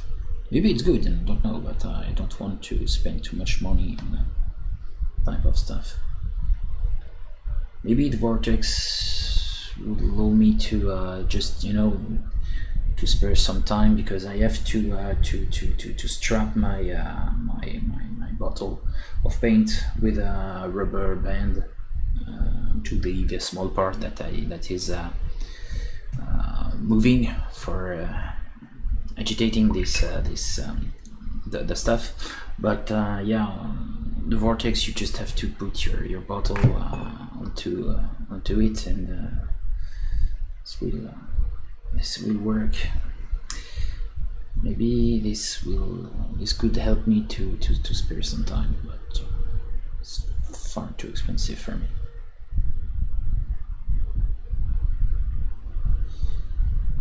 But you know, this type of shaker is very great because any type of shaker, because when I have to just shake things by hands, I begin to have, you know, some pain in my wrist. I'm sorry, I'm completely out of frame. Improve that. Sorry.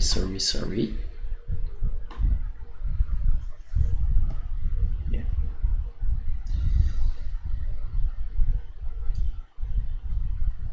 Okay.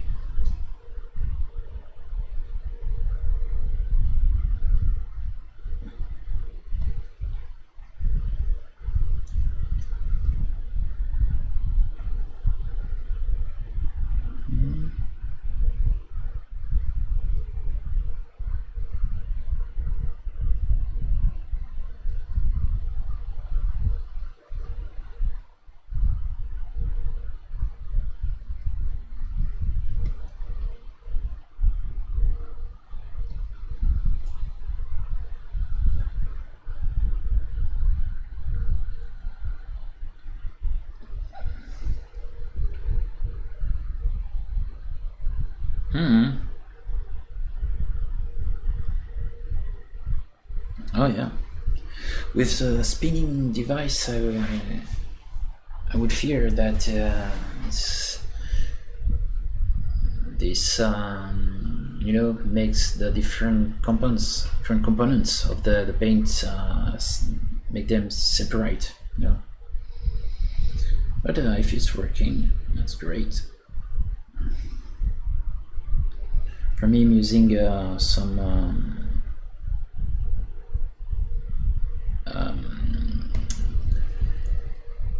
stainless steel, but I mean true stainless steel bolts. You know, put in the bottle. It's made for marine purposes, so it's definitely true stainless steel. And yeah, cheap, great, and working perfectly.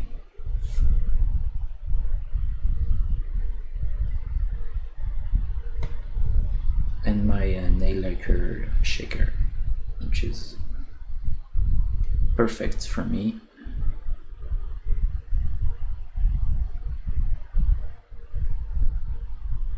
Okay, just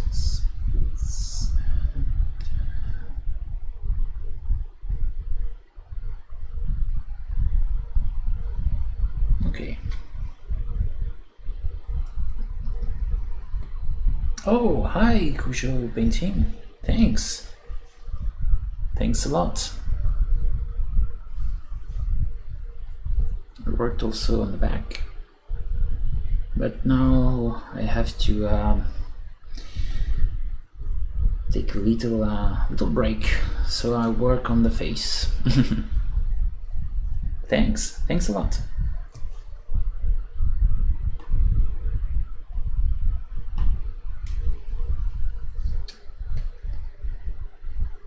Oh yeah, for me it's not beads. It's you know, it's bolts. I don't know if it's a correct translation. You know, that the thing you have to. Sorry, I think it's bolts or nuts. You know, for screwing and maintaining pieces together. I don't have one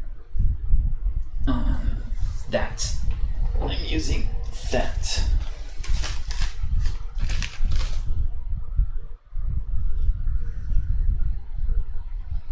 And it's A4 quality. It seems to be used for you know, marine stuff.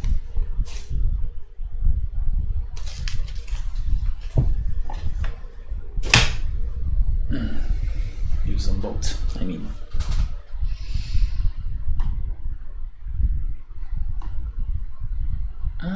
Where is my... There it is. And yeah, just put that. I wash them before any type of use, because I don't want to have any, you know, any grease, any oil used in the process of making them. If there is any remaining traces of oil, of cooking oil, I mean, I want to remove that. So I'm washing them with soap and water, and after that just let them dry, or just wipe them with a paper towel, and putting them in my bottles, my pin bottles.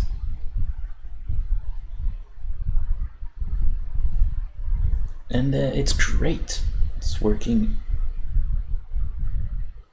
And it's working great.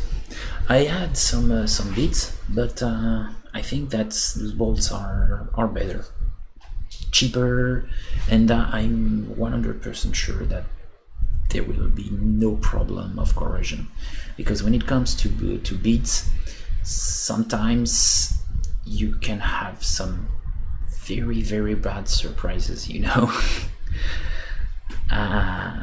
When you're not 100% sure that they are truly stainless, you can have some bad surprises.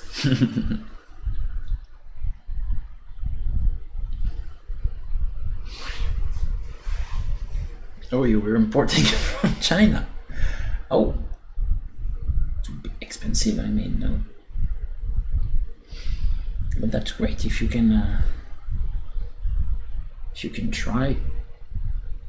And just for being sure, you can just put one. If you find some of these nuts, you can take one, put one in water, and for 1 or 2 weeks, and see if it's, you know, if it's corroding or not.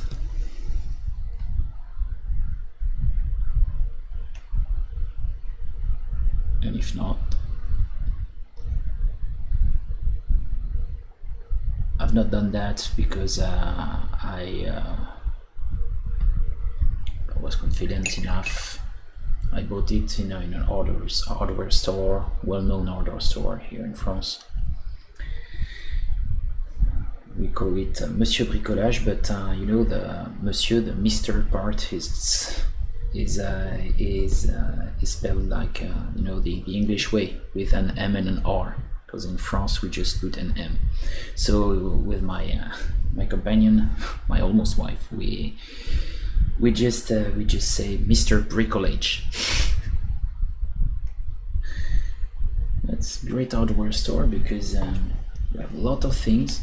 You have some art supplies, paint, watercolor, acrylic, oils, paintbrush, yeah, some good stuff, and also those nuts.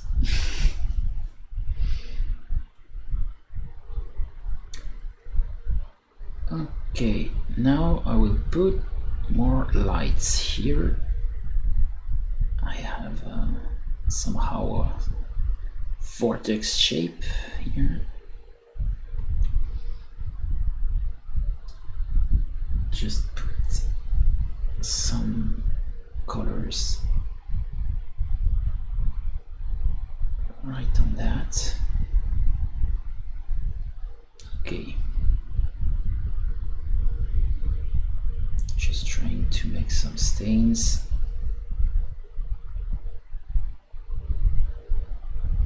Okay.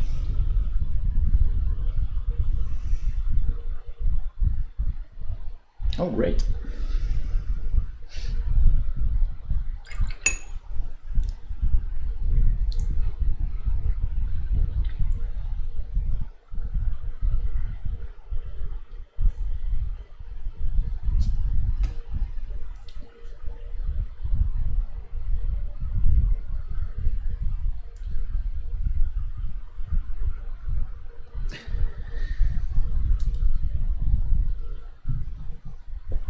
Oh, if you have found a good suppliers, sorry, it's really good.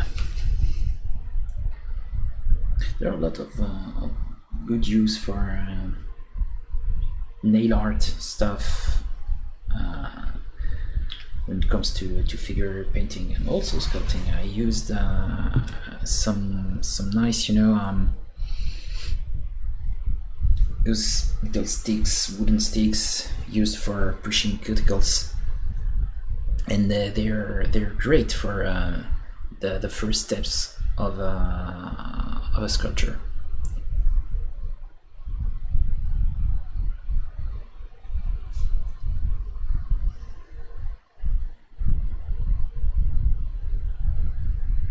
Oh, and for Joe, you know where to find good nuts. Right. Oh yeah, you have seen. You said that your father worked in Czech Republic. He was a welder, if I'm remembering good. Yeah, I think. Great. I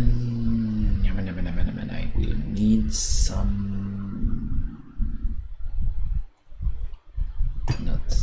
Not that. I want that. Clear flesh.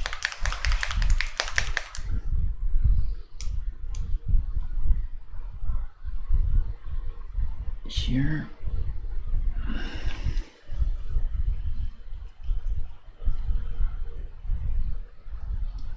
Okay. And also I will need some golden yellow.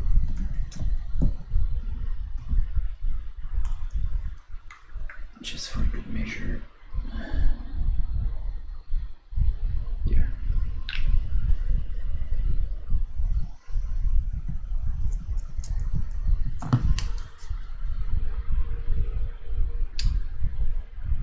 Okay.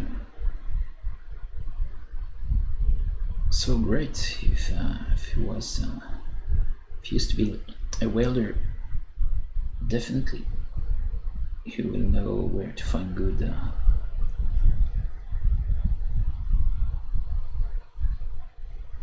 good bolts. Okay, and there, just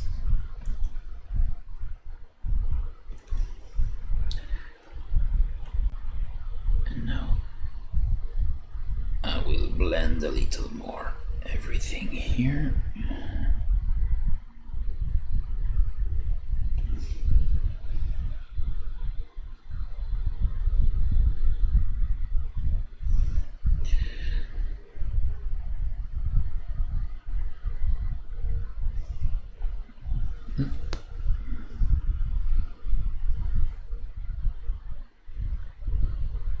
Great.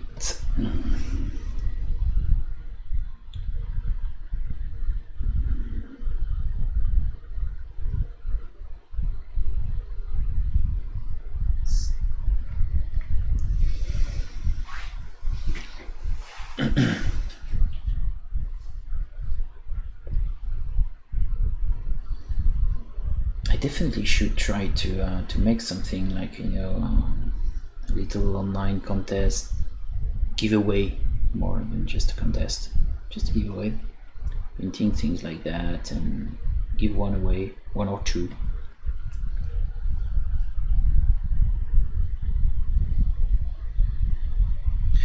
I tried to. I don't know if it's okay for other people, but I tried to to make some advertisements, to pay some stuff, some of my publications for having it on display, Facebook or YouTube, not YouTube, on Facebook or Instagram, and it worked. So should try to improve my way of advertising my own stuff, and maybe trying to make a small giveaway for this figure, having something like just a share, like, and you have a chance for winning this mini.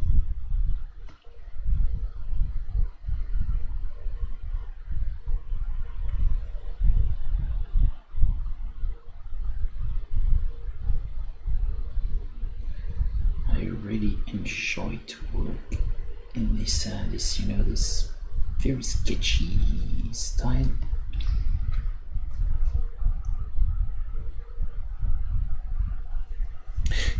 Just for run with scissors. When it comes to NMM, I think definitely it is very interesting. It's to just, as Joe said, to try to watch some traditional things, traditional illustration, and basically here I'm never using the base coat, shadow, light stuff. I'm just putting some intentions here and there. Even if I'm making right away some good use of hue shifting and things like that, I'm focusing more on values for the first steps. And here, for example, I just put my main light here. I know that I will work some things here for having a good reading of this surface, and having a good identification of these those shapes, But I put a stain here. I just insist a little there for having a strong basic light, and here I put some orangish brown, and everything I will correct every issue. I will face just as it comes. No, but I will do this in a very, very near future, because we have finished our home improvement.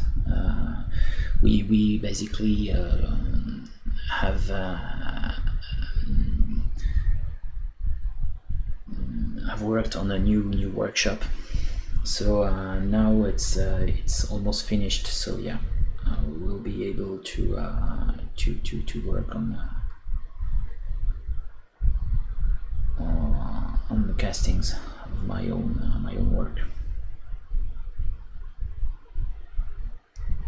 I think this would be great, because I have some ideas for one of my figures. I want something, like a cyberpunkish thing with neon lights, the secondary light with big pinkish neon stuff.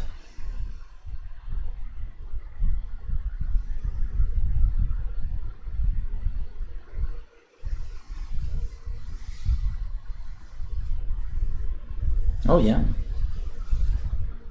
on an illustration.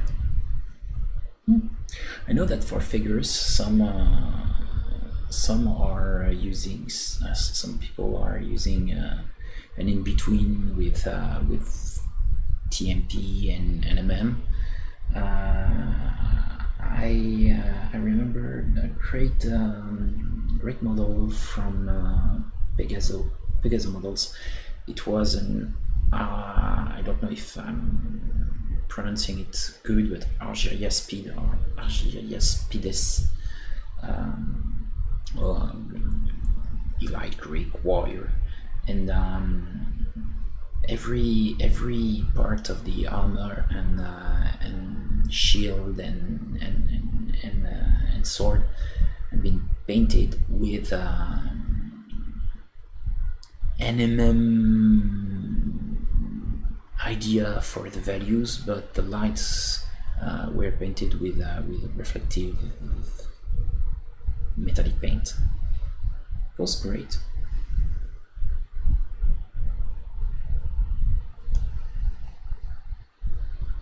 Oh yeah, big space. Yeah, I have this problem. You know, big space equals big mess. I'm a very messy guy. And the problem is that I have a lot of space, but every inch is completely full of mess. And I end up working on a very small square of the last spare space I have, last free space. We'll just put some music, another compilation there.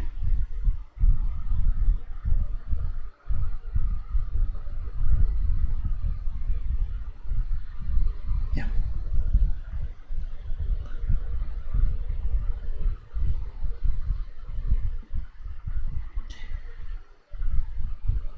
I use this kind of technique, but it was very time consuming and extremely difficult to achieve a nice good result. That's why now I stick with classic basic NMM stuff.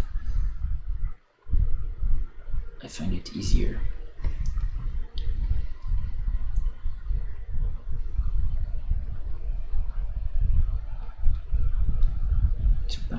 To paint that way. Okay, here, news, little snoot.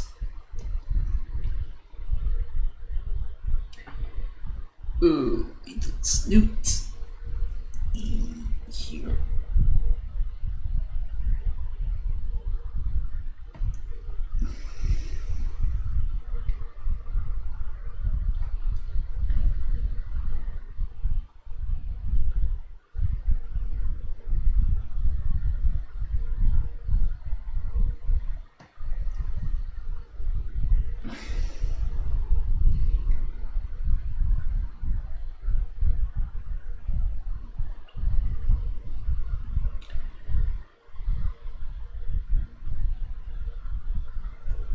Okay.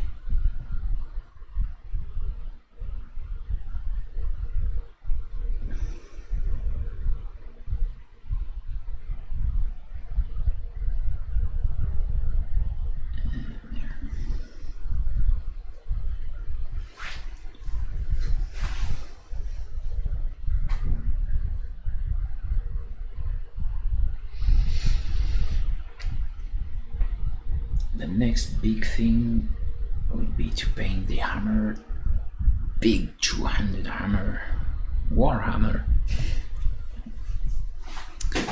and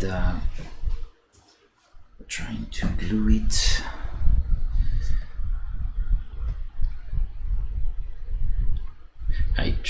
This is something I truly don't like. It's to paint in sub-assembly. I prefer to paint everything together, but here this would have been extremely difficult to record and to put my paintbrush everywhere. So I prefer to not glue the arms with the big hammer. But yeah, I truly don't like to paint in sub-assemblies. Sometimes there is no choice, you have to do it. But goodness, don't like that.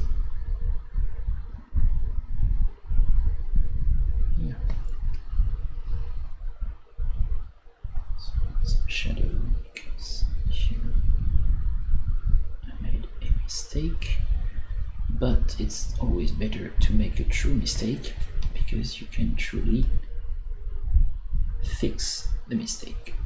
So okay.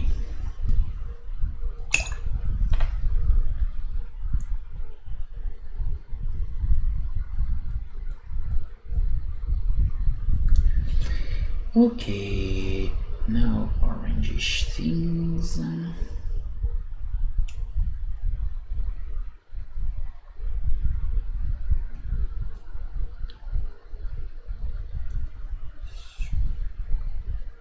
Push.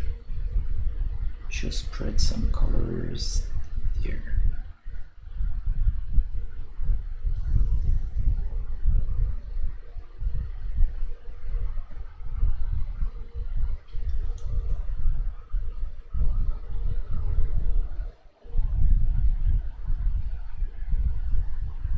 Yeah,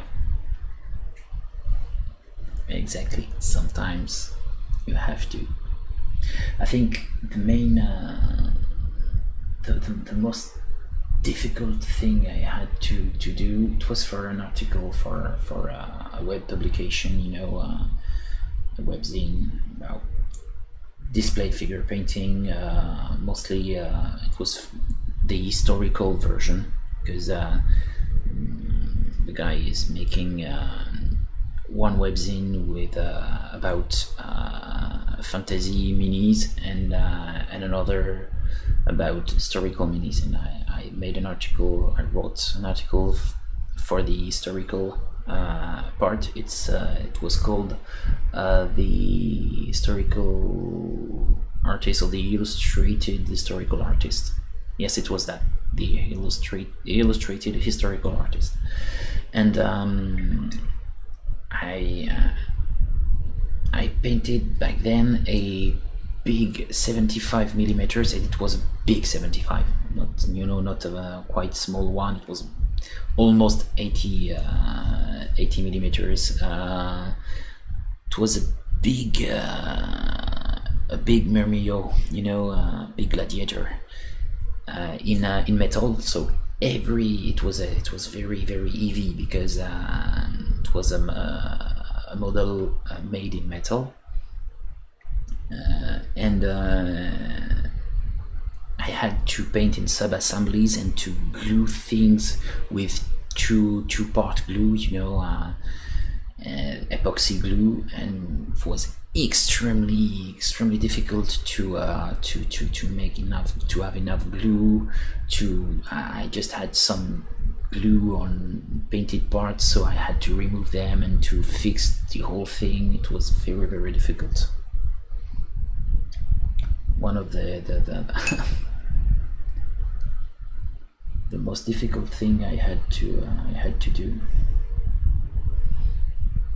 but it was a great experience though. And the model is so great. It's the Mirbio from Alexandros model. Great figure, but very big, and the kit is very difficult to assemble.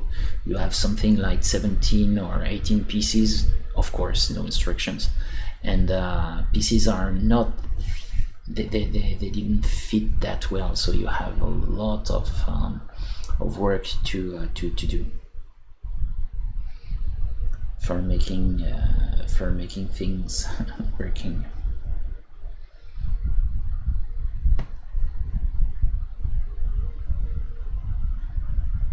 It was very difficult. One of the most difficult things I had to make. Very interesting, but very stressful when you have to glue the various parts of your sub-assemblies.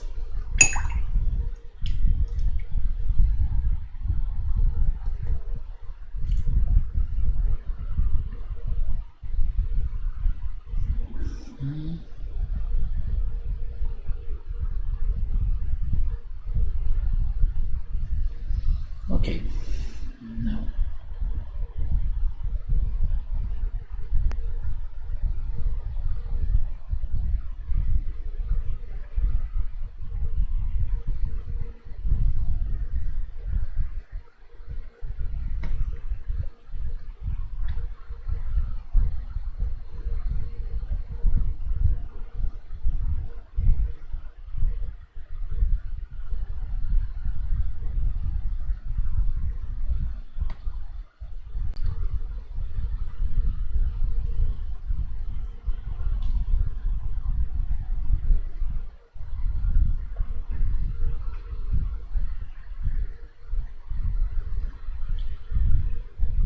some chimera kits like what, like this gladiator, you mean? Very, very difficult to assemble and to, I think, if I'm remembering well, the chimera models are made in resin.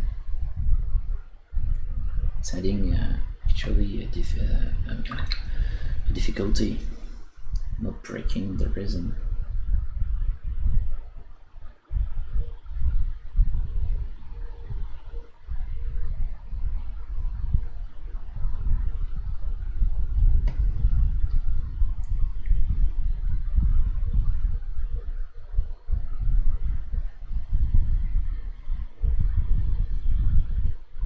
Yeah, difficult to assemble. Thank you, Ray. Yeah. And I'm quite happy to have, an overall sinister aspect for this. For now, I think it's, yes, a little sinister.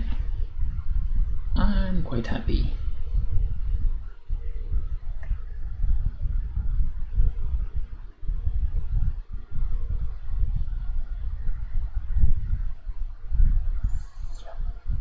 Trying to blend things here.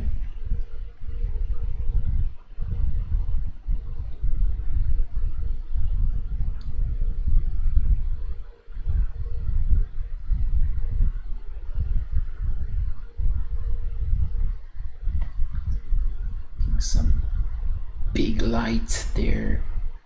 I like that.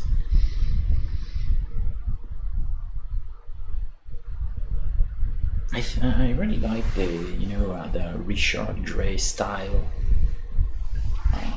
for when it comes to small scale like that. I really like this style of the guy. Oh yeah, for chimeras, yes. Maybe I will try some. I'll try one. There are some nice figures. Obviously, I like stuff, feminine stuff, the girly things, and how I put it off the mount. You mean out of the cork here? I will just use back of my scalpel and push it. It's it's glued. I have just drilled a little hole and put a little pin on the foot, and she's coming inside the mount. But I will just have to pop it out like that. And because I am some kind of a monomaniac, I will put gloves on my hands, and because I don't want to touch my figure. I know that a lot of painters don't bother to just to protect their hands, but me, I just don't want to put my oily skin everywhere to have oil, grease, and no, I want my figure to remain very clean. So I just take gloves, pop it out, and put it on its final base.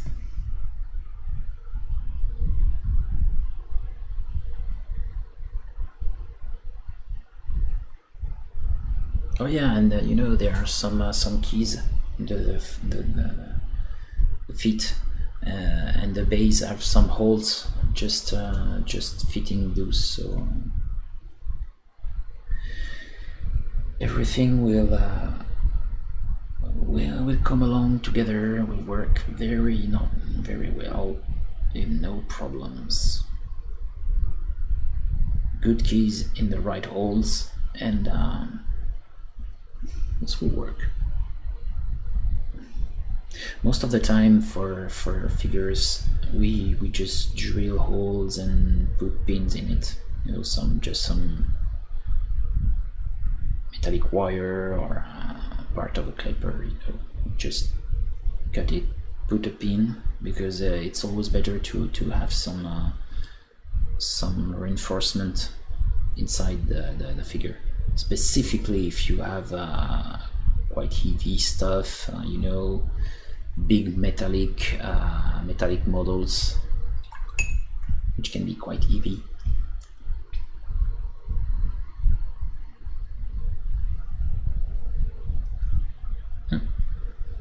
Do my best to remain in frame. Yeah, okay.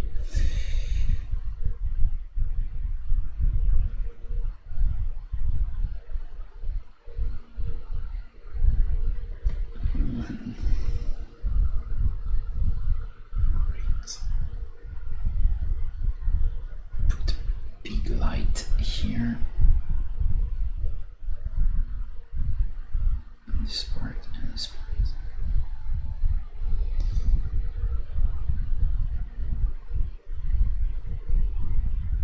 And this part.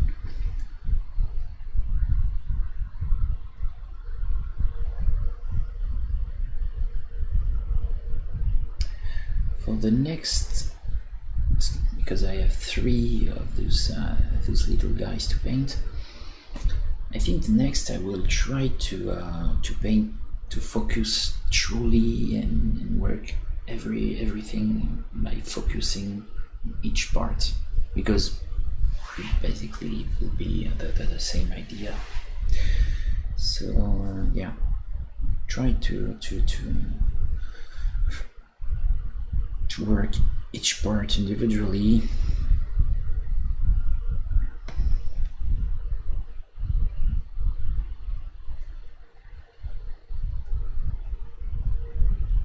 A little more, yeah.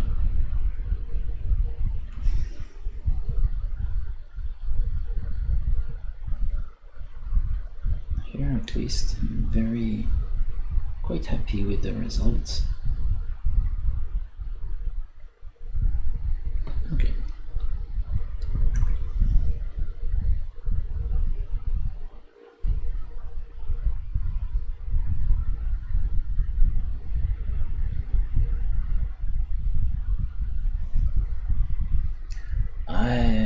I always end up in gaming category, so I don't know if there is any art category on YouTube.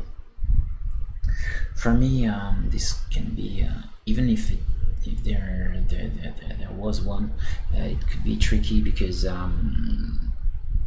if I'm in somehow gaming category, I will have a broader audience, people coming from the wargaming things that can be interested in display models, or just trying to gather some techniques here and there. If I'm just in the art category, maybe this will be a little harder for me to be found. I don't know. But since my beginning on YouTube, my first steps, I always have been categorized in gaming thing. Gaming category.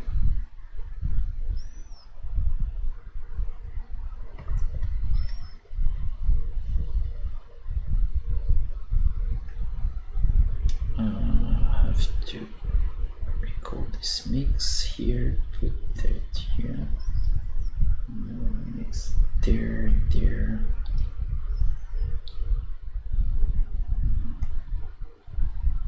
Okay.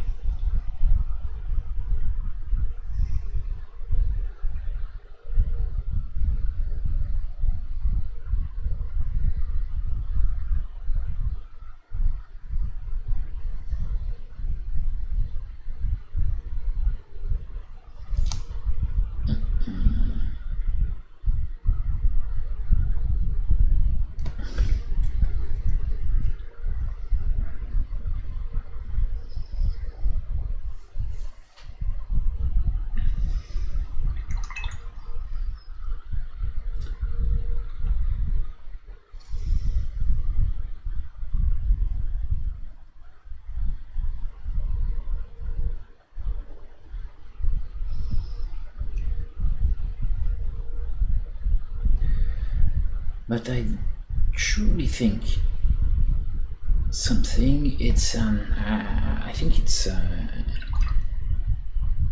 good to make to focus on live stream. I heard that it was somehow the future of YouTube, live streaming things, and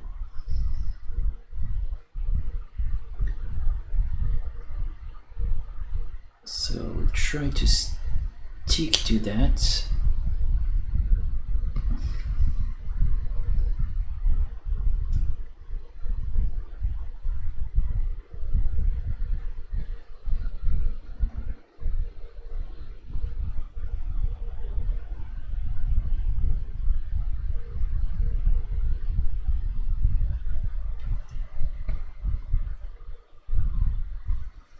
Make a lot of live streams.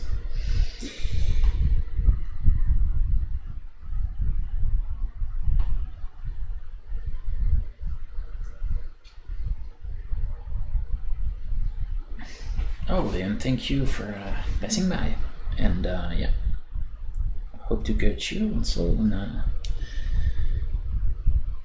another live stream, and thanks for watching. Thanks a lot, and yeah, have a good day.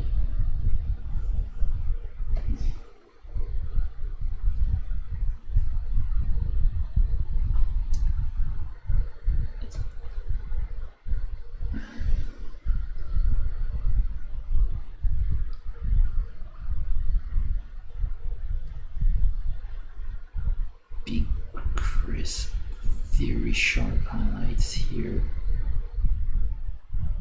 Yeah.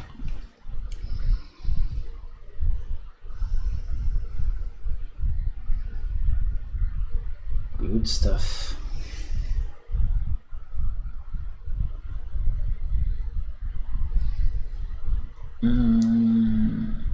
Yeah, no, sorry, Ray. Just don't know if there is any other category. I think everyone is on gaming thing or entertainment. I don't know, something like that. For me,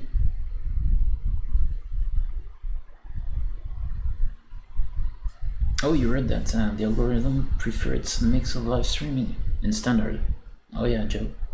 Maybe I just heard the thing from the quartering. He just said that basically the same thing as you said, but you will he just said, oh, I'm making something like 20% live streaming and 80% standard videos, and he just said that for him in the near future this will be inverted. The proportion will be inverted. He will make more live stream, something like 80% live stream and 20% standard videos, but it was said just like that, so maybe I should take that with a grain of salt.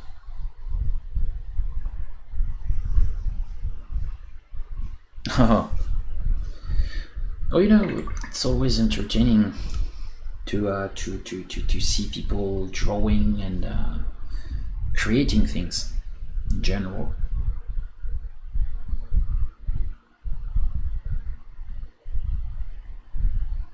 So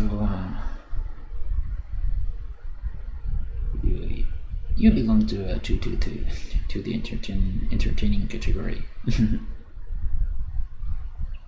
No doubt on that.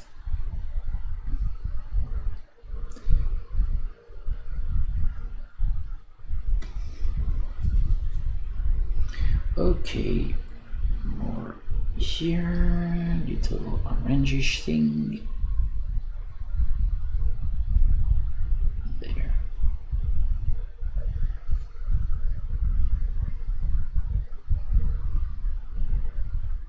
Okay, a little more here. Here and here. Okay.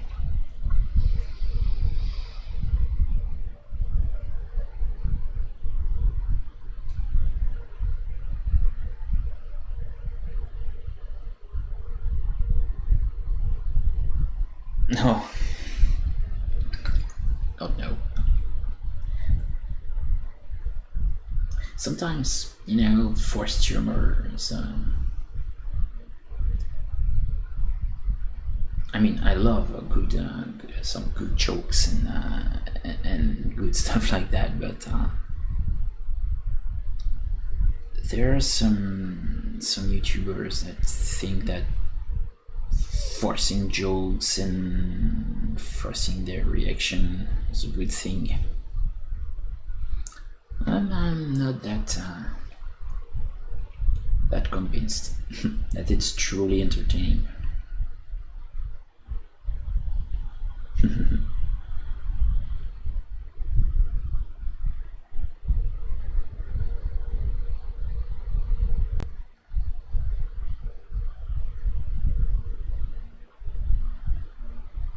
Speaking of forcing, it's incredible the way people from Hollywood seems to be completely out of touch when it comes to YouTube.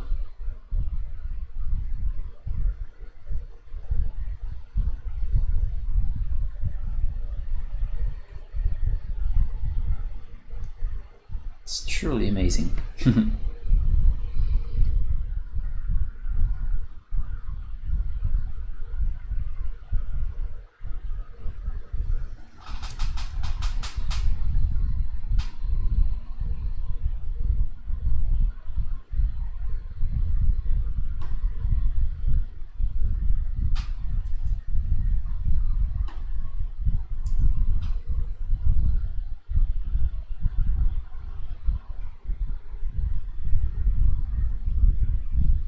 Oh yeah, okay, Far Side. No, didn't know, but I just browsed it here.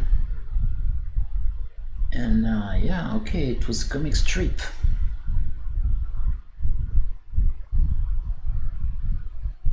Okay. Oh, thanks for the discovery. Well, definitely have a look. I like this kind of humor stuff, quite abstract. Yeah.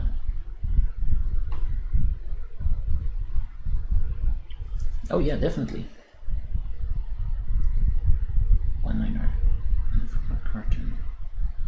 Great, yeah, definitely. I like these kind of things. We had I think he was Italian. I'm not that sure. I will just check this draft man.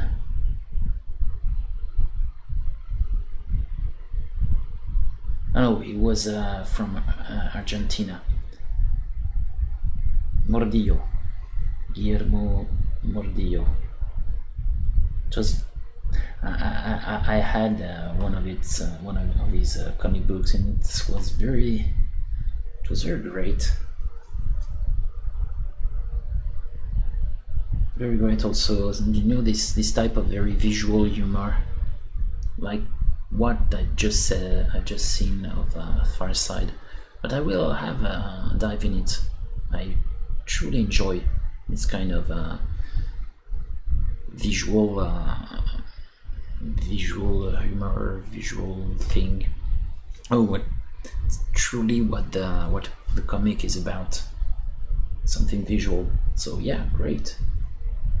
Thanks.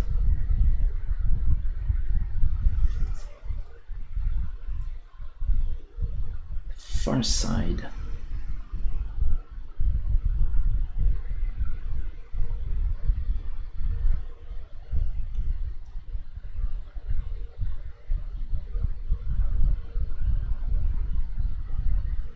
Okay. Now put more dark thing here.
Oh, more.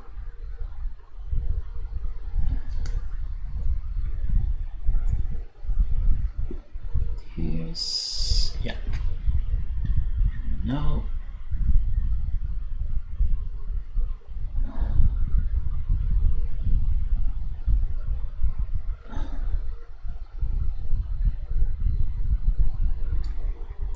Here.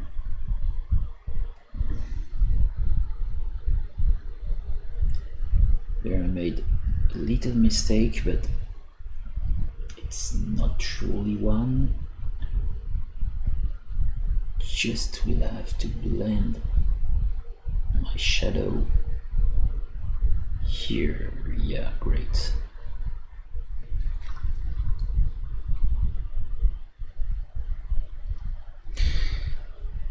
It's tricky, this kind of face, because you have to put a lot of various informations, and each step is increasing, you know, the amount of psychological pressure, because it's just psychological.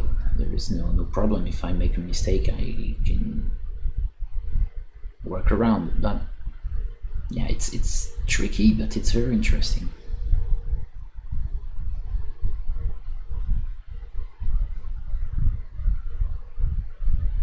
Yeah, thanks. I will have a look later. Yeah, definitely.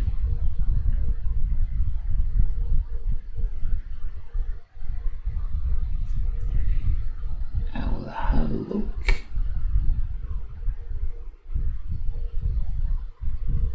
Here. Okay. Some light. There.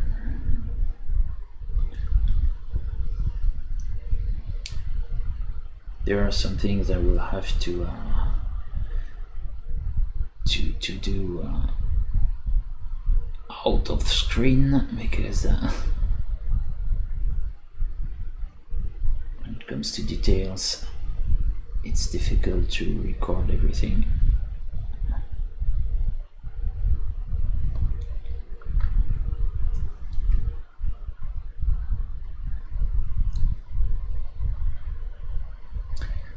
What's the key? More.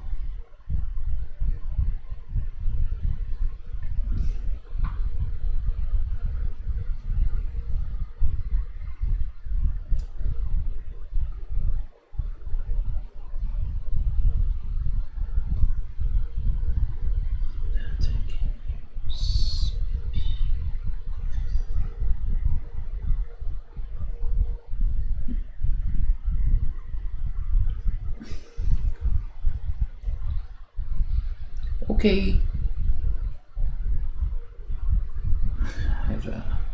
Have a good exercise. I should do this more often.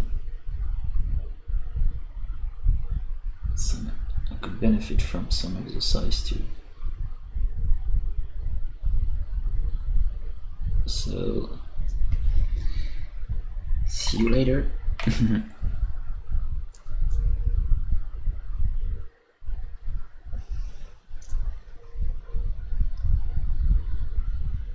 Bye for now, and thanks for watching.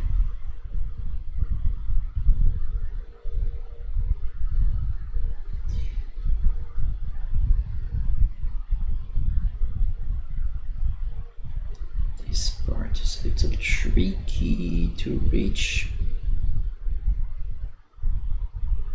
but it's basically working.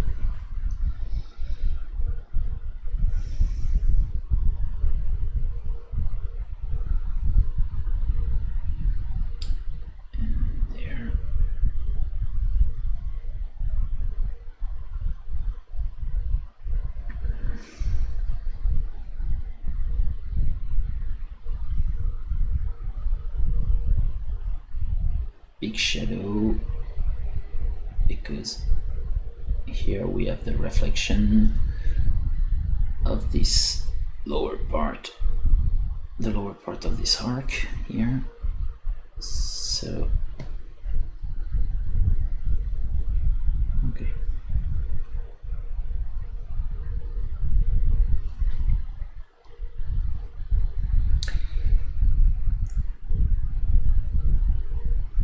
Oh, sorry, I didn't see what you said, Joe. Even YouTube is out of touch with YouTube. Definitely, yes. Yes. That's not great at all. Not trying to push this TV stuff, but I think a lot of people on YouTube just sticks to the you know. They're sticking to the you from YouTube. What is enjoyable, it's stuff made by actual regular people. That's why YouTube is great.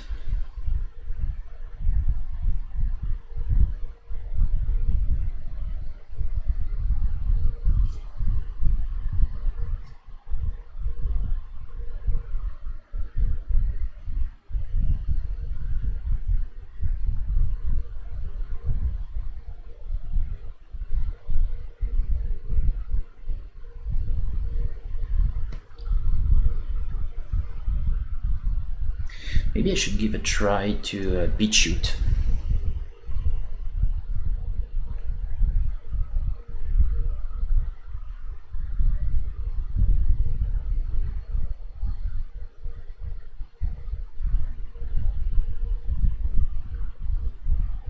Continuing to work on YouTube, but uploading things on BitChute.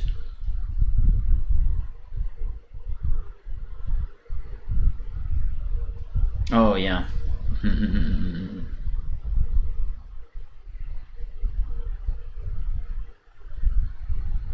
Yeah, I mean people always overreacting about everything. Always having too much laughter, too many.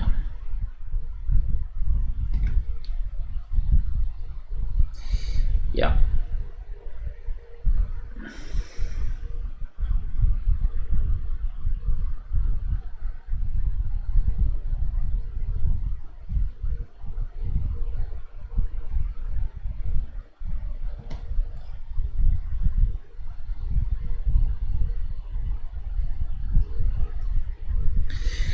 Yeah, definitely don't like that too. Don't like that either. You know, there are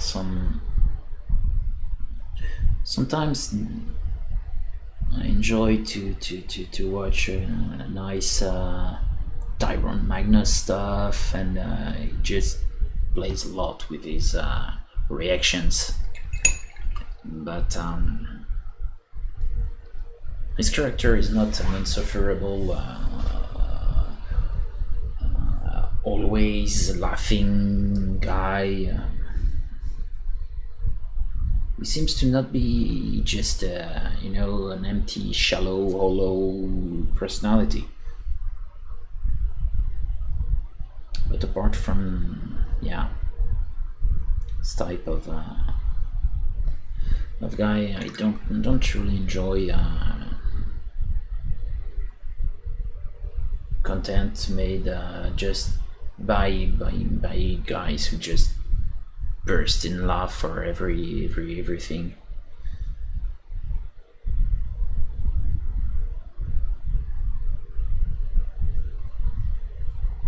Guys or girls.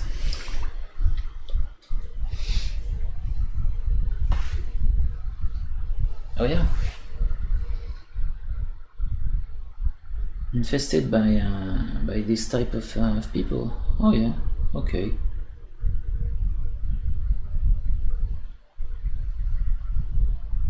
Just following just few people, and the one I'm following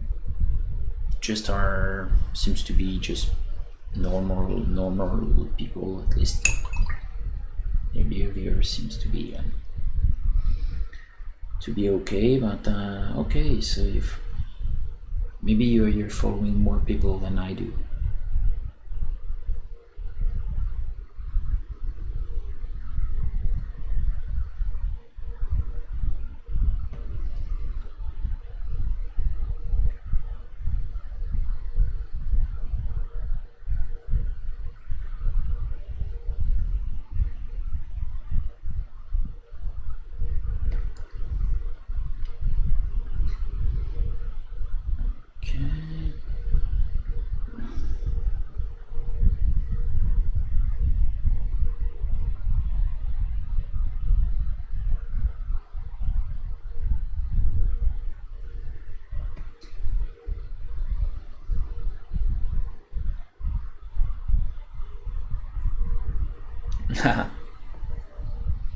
Yeah. I'll do some, fake things like forced smile and stuff like that. Yeah, it's always not very. When you have this feel of disingenuity, I don't know if I can say that, but yeah, it's not cool. I can understand that, definitely.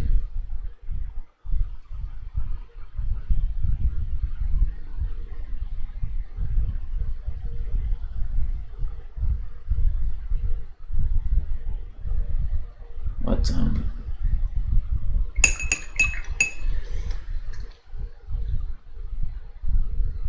most people I'm following on YouTube are grumpy anyway. They can burst in genuine big rants, like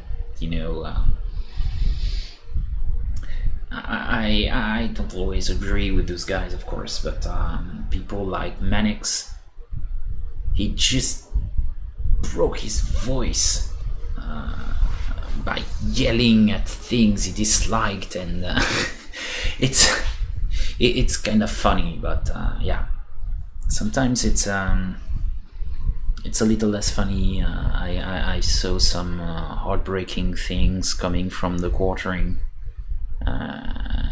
when he just tried to raise money for a place that had been peacefully protested in, if you understand what I mean. And yeah, it was truly heartbreaking. And also he burst in a rant. The guy is pretty mild on YouTube, pretty tame,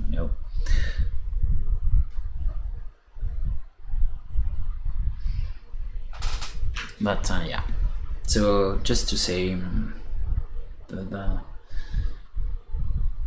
I follow some kind of of grumpy guys anyway, so I like grumpy. I like grumpy. Sometimes I'm grumpy. Most of the time I'm grumpy. Maybe almost all the time I'm grumpy.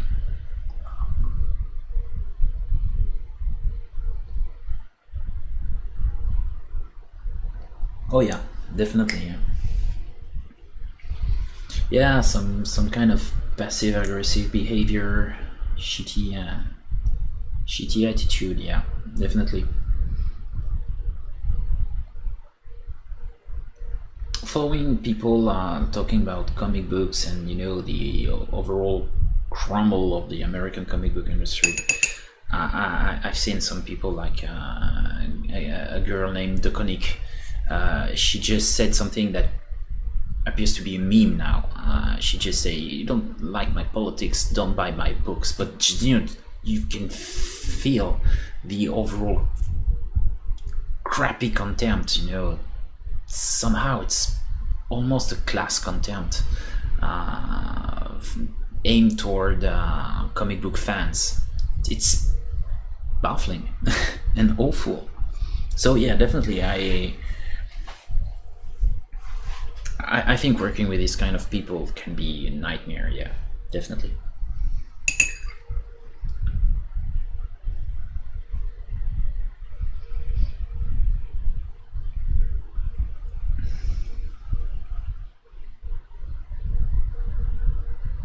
But yes, this is truly now somehow a meme. If you don't like my politics, don't buy my books. Problem solved.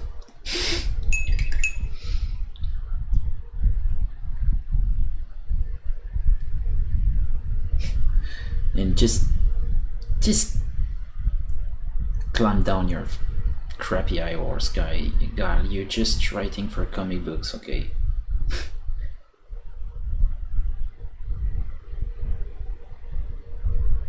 It's I hate that. And yeah, Grumpy is more honest, definitely. Yeah.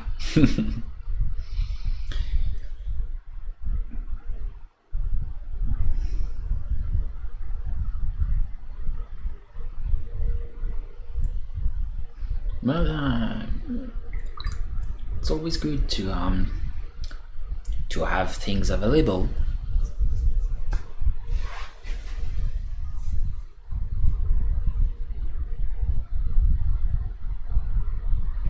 Oh, Jazza, yeah, maybe he's an AO, but I know that recently he just said things like he just hated what he had become, and that he just will try to scale down his channel. I don't know if it's genuine or not, but just say that.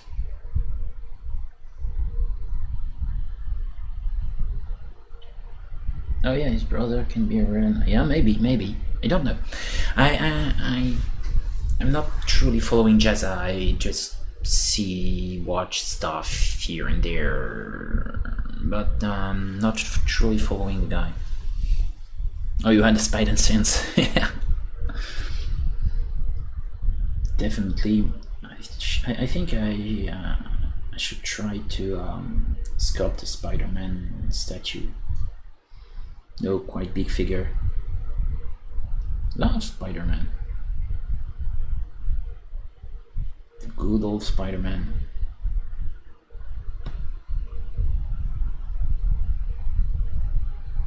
And even if it can be considered woke AF, there's movie Spider-Man, Spider-Verse, or a thing like that, and title like that.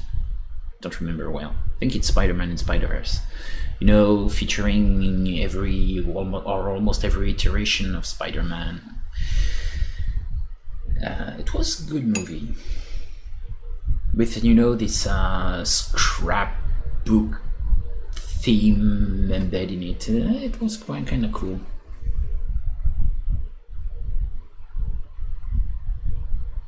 Oh yeah, I've seen that he made a lot of videos with mini painters. Oh, if you're curious to pass by my channel, guy, cheer. If you want me, you can be on board.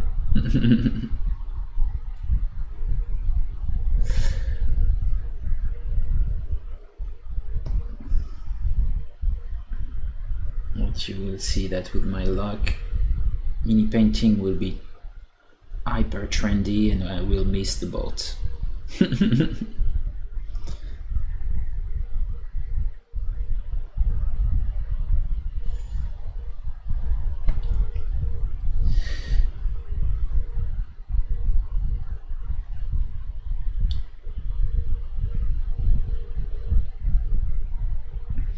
When it comes to drawing, I like to watch some content from Proco. I think it's quite interesting,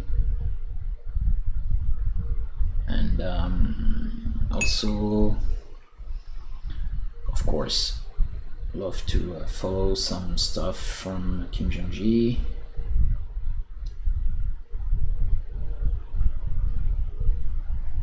Like the lessons he gave in South Korea.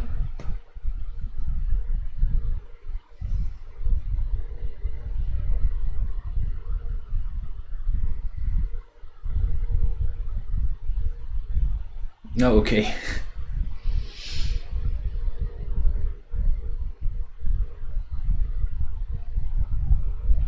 That's another thing very good when it comes to videos and doing videos in another language than the one you're a native speaker. It's you go easy on jokes because obviously you don't want to be misunderstood. So I have to go very easy on jokes.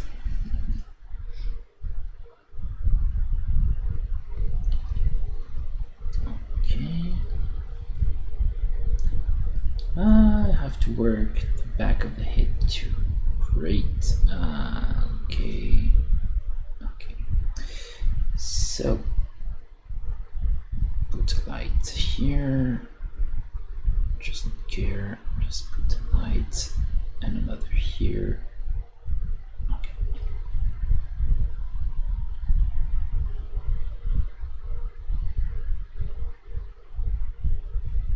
Oh yeah, James Gurney. Yeah, Proco need money, but I think he's okay with his way of marketing himself. But yeah.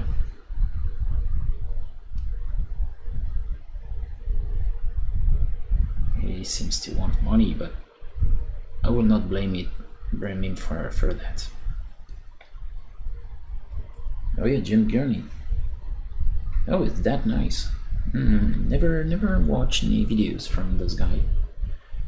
I'll try maybe. James Gurney, yeah.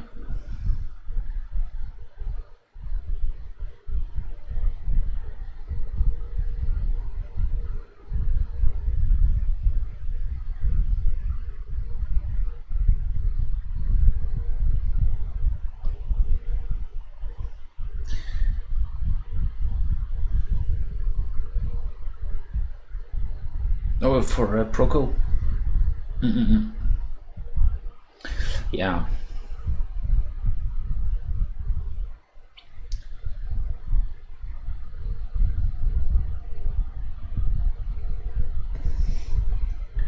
I hope to not be, to be able to avoid that. But if you're not,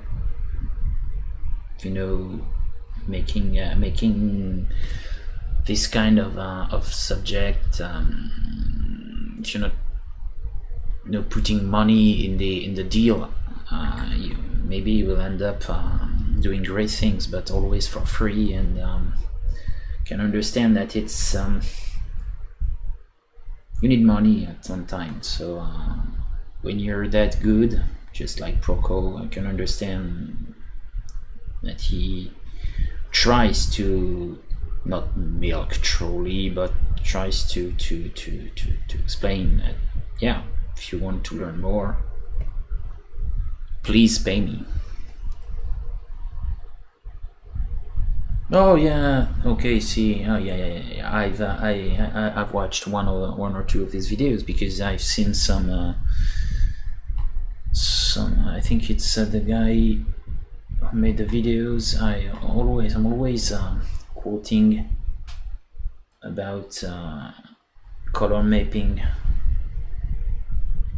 gamut mapping. Sorry.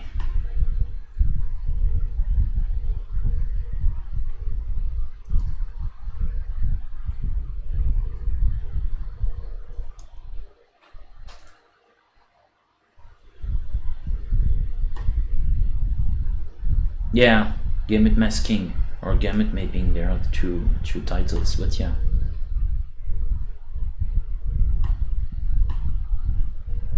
I watched one of his vids.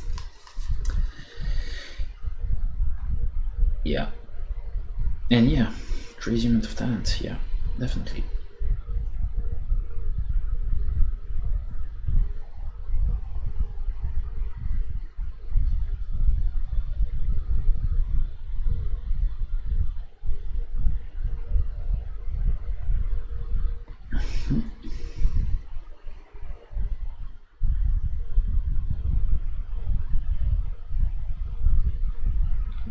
Oh yeah. By that you mean in an opaque way, not trying to emulate watercolor.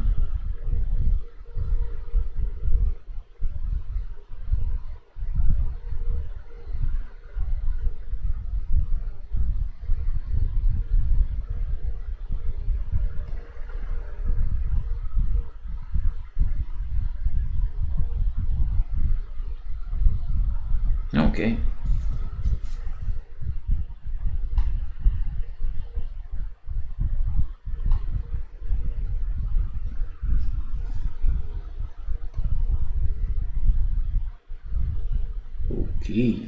Okay.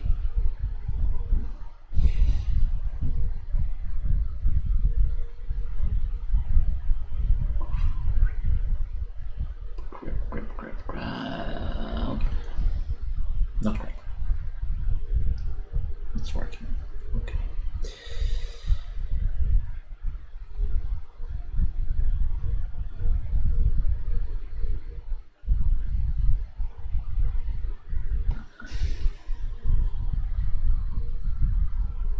Oh, okay. For the use of gouache.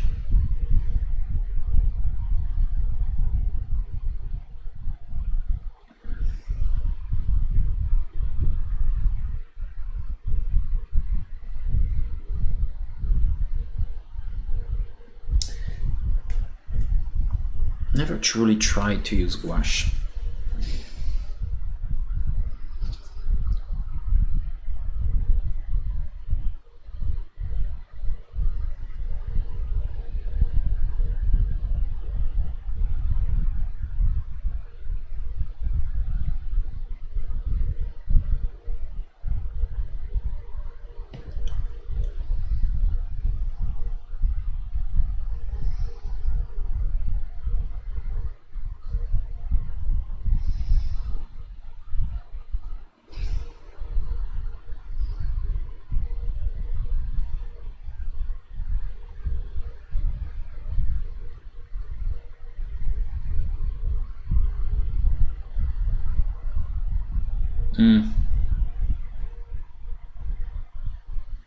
Oh yeah, that's that bad. The only video of gouache I truly watched it was made by a Japanese background artist. Used to work for the anime industry. Can't remember the name. It was a masterclass made in Israel, and he just painted a cloudy sky, and it was you had this very vibrant colors, even on the crappy camcorder and the crappy images. You could tell that the colors were so vibrant.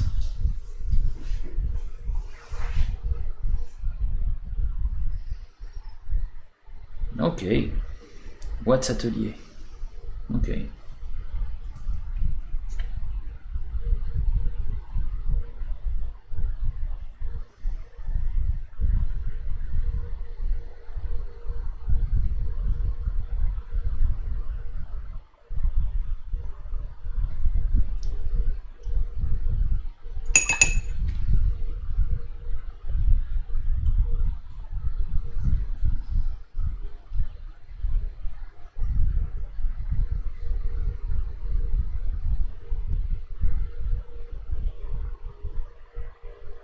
Okay, poster paints.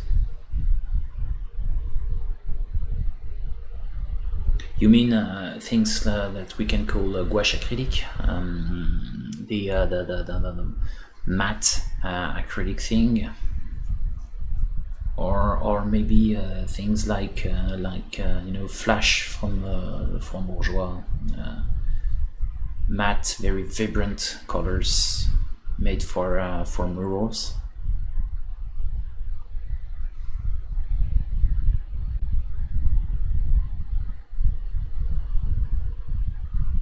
Okay, great.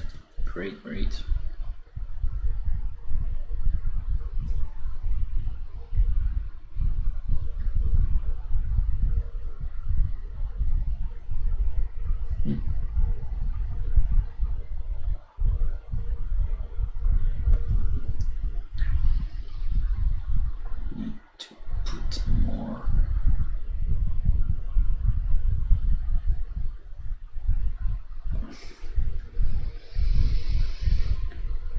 Okay, and there.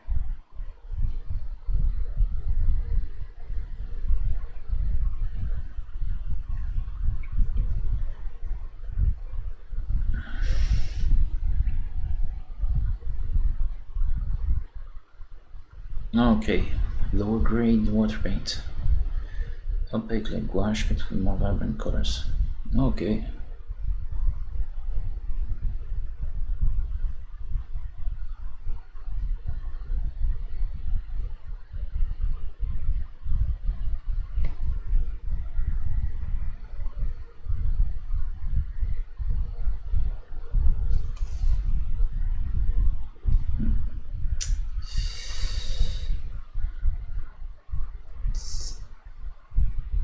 Don't like to paint with too old mixes because it tends to dry too fast. Yeah, okay.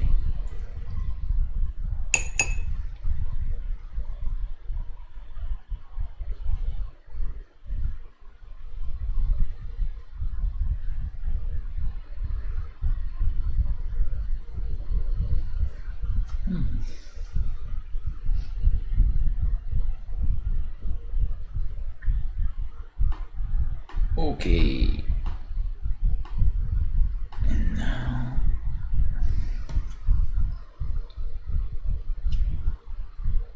back of the head here.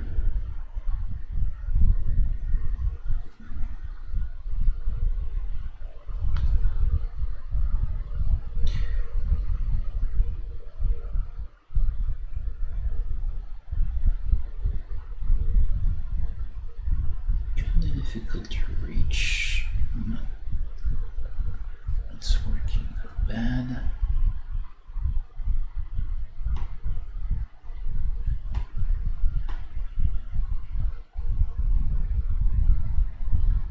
What's atelier? Yeah, we'll have a look. Definitely. Okay, just for having a break with that. Begin to work on the hands with big hammer. So the posture. Okay. That is a little tricky because okay, have to figure out the orientation. Okay.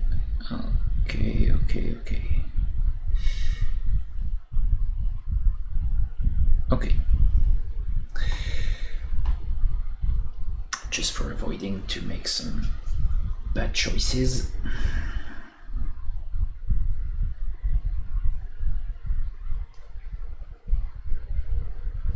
Great.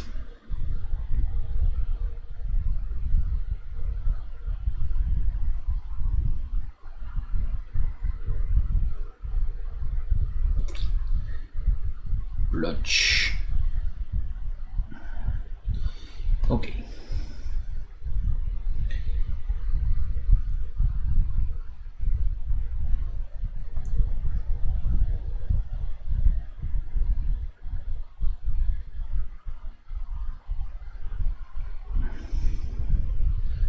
Some stains here and there.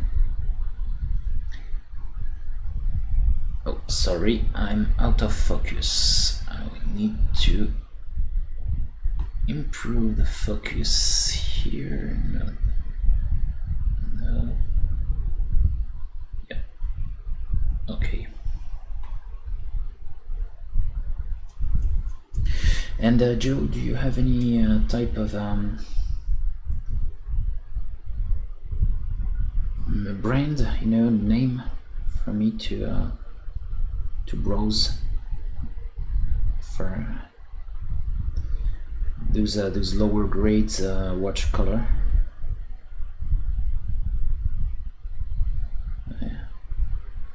Because it's truly something I didn't heard of.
Cool. And there, here we have a nice plane. Okay, let's light here.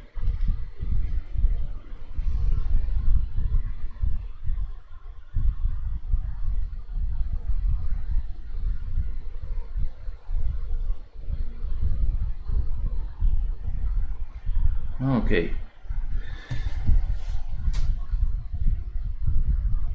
Pentel Nicker. Okay.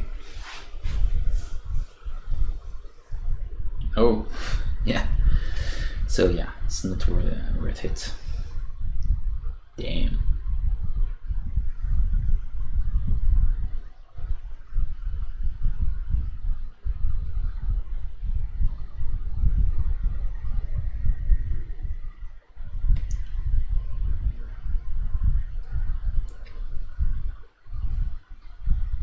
Okay, now.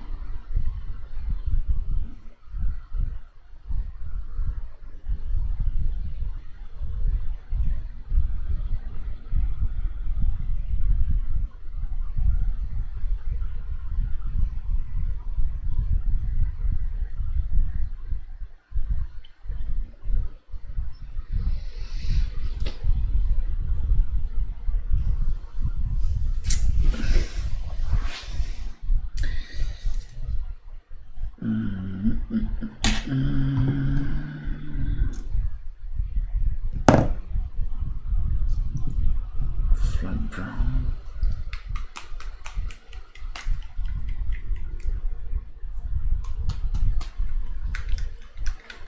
Yeah, of course, definitely. Understood.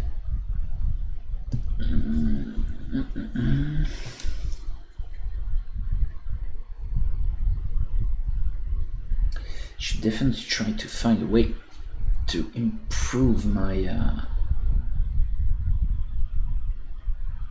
overall wet palette, because I always struggle to keep paint, no, not clogging, not thickening. It's very, that's why I want to be faster also, because I always have a lot of issues with this type of thing. Yeah.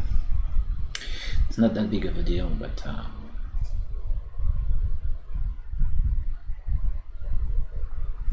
yeah, okay. At least it's working. But I want to improve this with my my white palette. Definitely would benefit from that.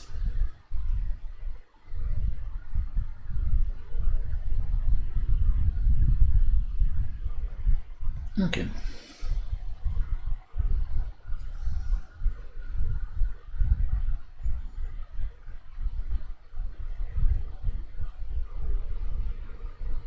Okay.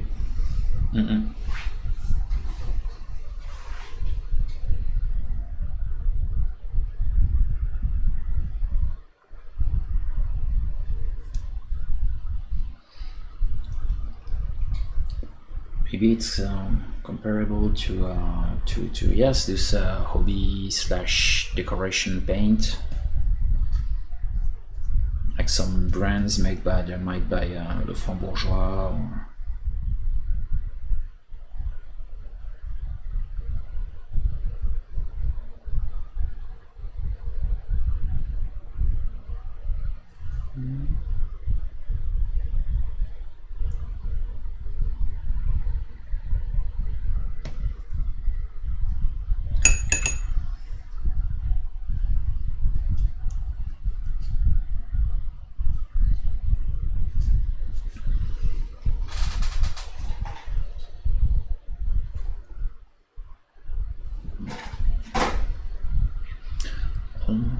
somehow it's purple. I have to maybe use a purplish tone for this big handle.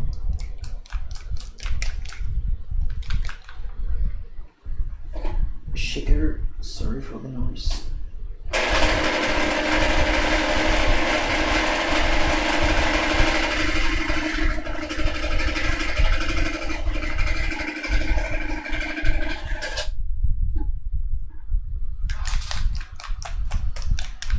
Oh yeah, they are strange. They paint from Asia.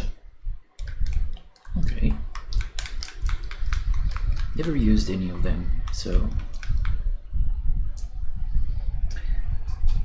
But you find them strange.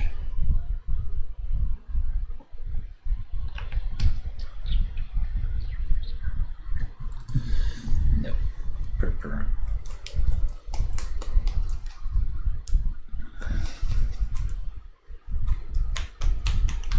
Okay.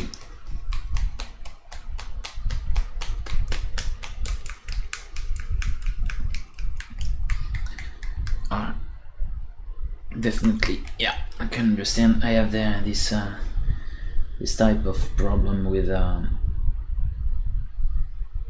paints I'm currently using right now.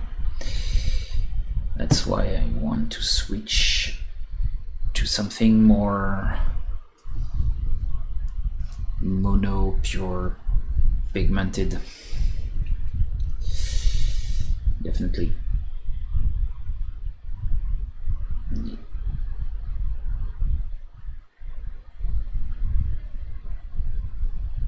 I'll dull that a little with this.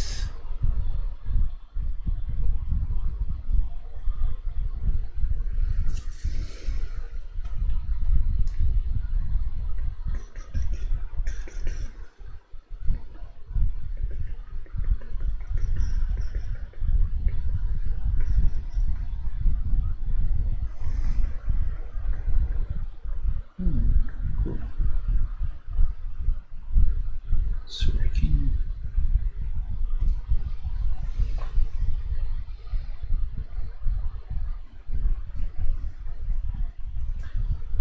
Here we can find some Japanese watercolor, solid watercolor things, and I read that some advices about those colors, trying to say that you shouldn't mix more than 2 of them because yeah, you will end up with something quite muddy.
Yeah.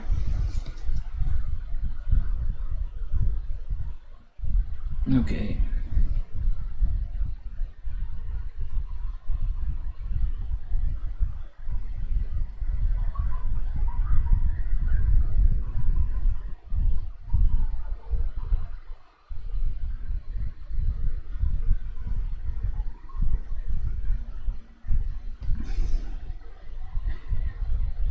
this explains that.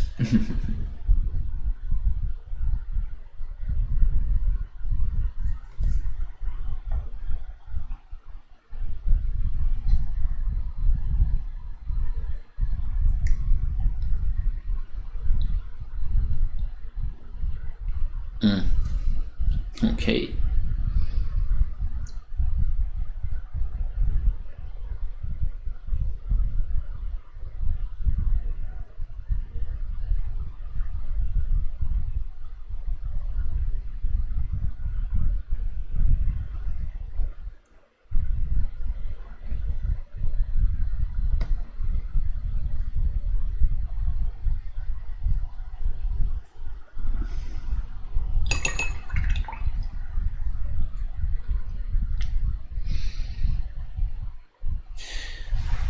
What would make me so happy and so grateful is,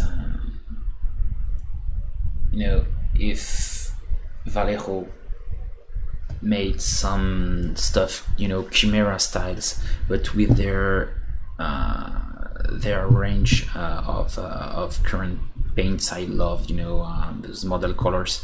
If they made something like, I don't know, a master range, or something like that, with just pure pigment colors, but with the same formula they are using for their model color range. By same formula, I mean the same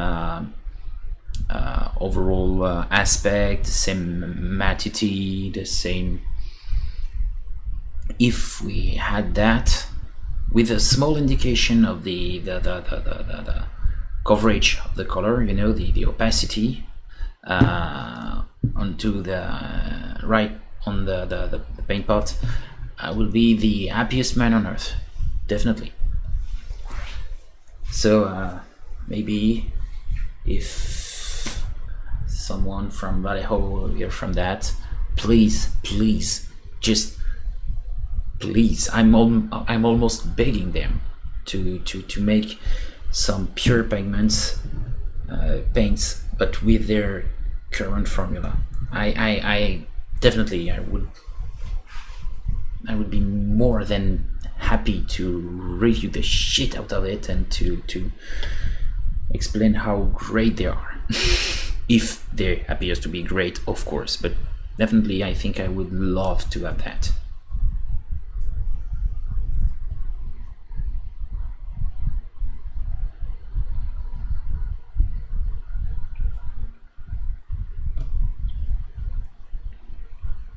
Chroma, okay. I know that there is a brand from Joe Sonjas that is called Chroma, I think. But, okay, yeah. I know that at least Joe Sonjas are great for mini painting. A lot of Korean artists used to paint with them. But yeah. I know that in France, if I want to buy some, I have to go, in nail art web stores, because they have them. They're using nail art.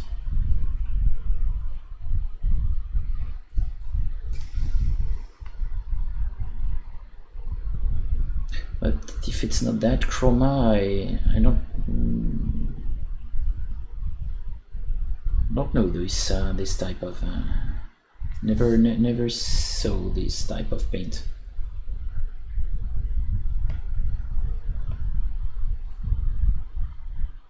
Okay, I tell you Chroma. Oh, low opacity. Oh yeah, okay. Maybe in complement with just like just the way the mini painter with oils work. For most of them, apart from from guys like Alexandre Cortina, sorry, but they use mini paints, sorry, like Vallejo or anything extremely opaque. They put every base coat, and after that, every gradation, overall work will be done with artistic grade, but with a lower opacity. Artistic grade paints, oil paints, so maybe it can be used with that way for those low opacity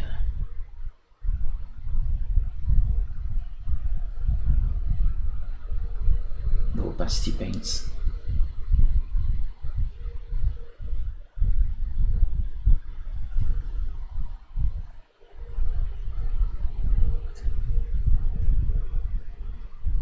Okay, so that's good. Okay.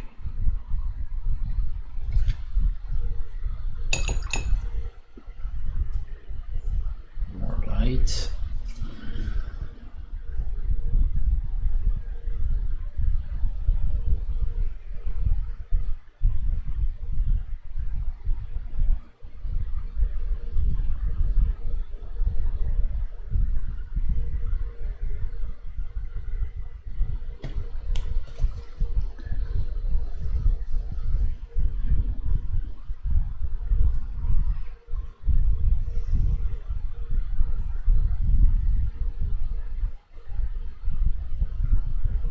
Oh, great. Oh, well, yeah. It's make me think of another brand, but just used for artistic purposes. Golden Open. They have this specific brand called Open, but they stay open if you put a certain amount of paint. You have to reach critical thickness for making them stay open onto the canvas. So.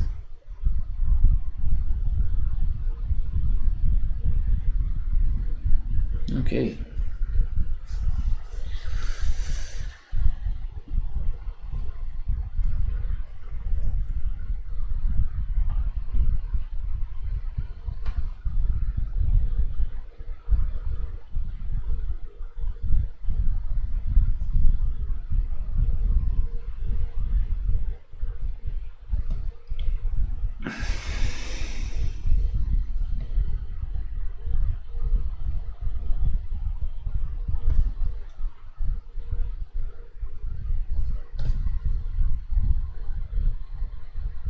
Okay, telechroma, they are better.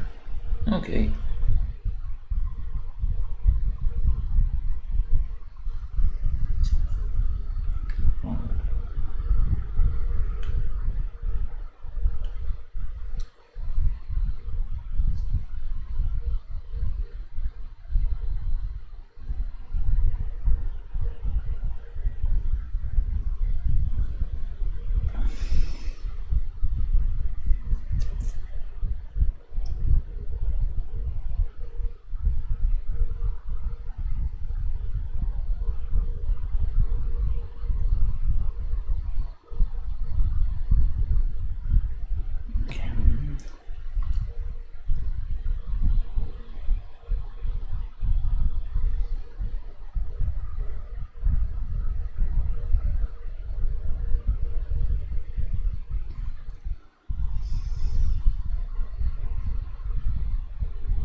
Okay. Oh yeah, very strong, yeah. I have a bunch of these. Should make some more 2D paints, more 2D painting. I mean, I've made some some very small landscapes just made like that for throwing some ideas and just having some fun. Nothing very serious. I was just using basic primary colors plus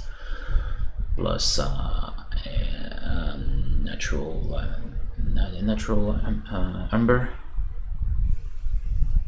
raw umber, sorry, raw umber, and plus white and black, and that's it. And it was just for having some fun, by mixing paint and just doing some landscapes. Nothing very serious, but yeah, I have some quite high grade acrylics paint I used for painting some minis with artistic grade paints, just for give it a try. And should definitely try to use them for working a little more on 2D.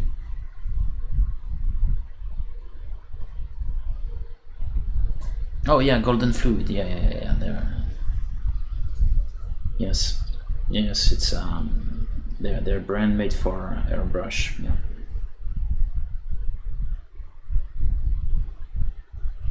There is also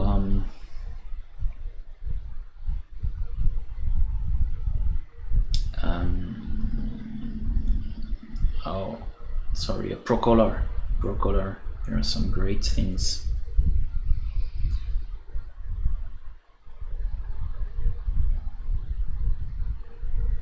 They're going very, very, very well too.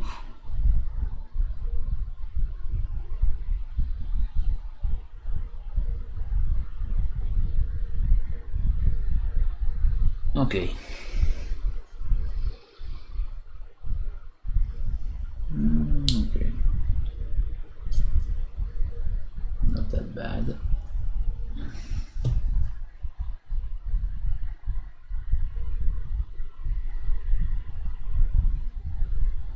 Yeah. Definitely, yeah.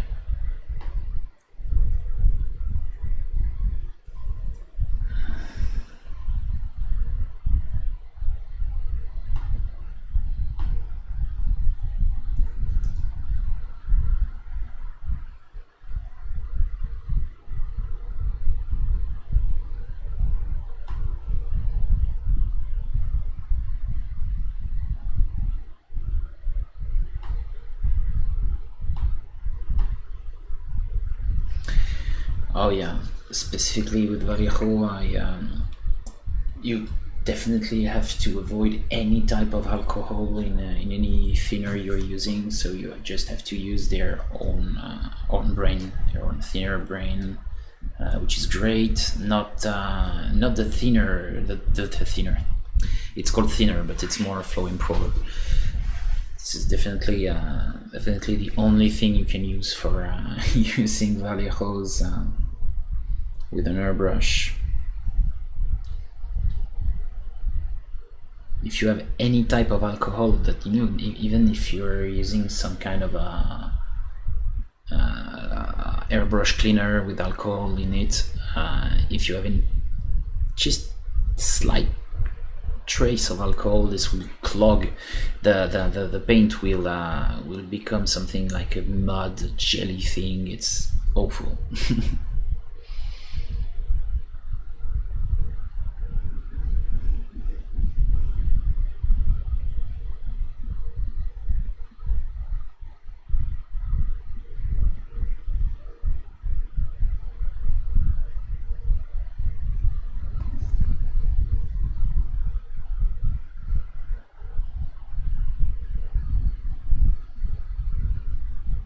Oh yeah, Liquitex airbrush. Yeah, because there is no alcohol. It's basically some acrylic resin. So perfect. The main problem I have with these products is the fact that they are extremely shiny. They give truly big shiny finish, and I'm always seeking matity for my own work, at least. But there are some painters, some mini painters who like to have colors. Not mine to have colors, to have a shiny finish with their paints. But for my own work, I definitely want stuff to be matte, flat matte.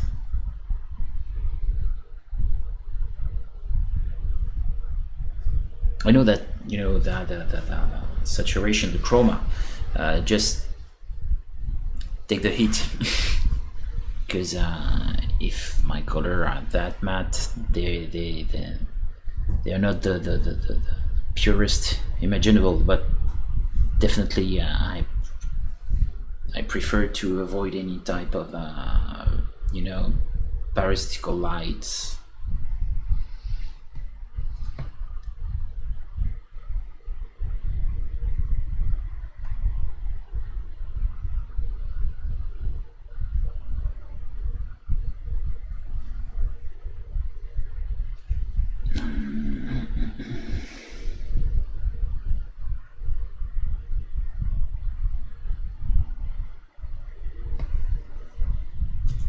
Just to have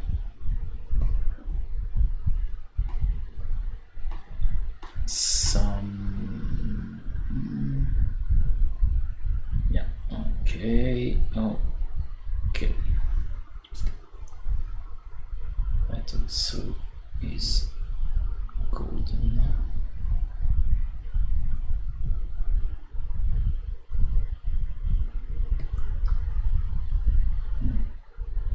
Just a little too much.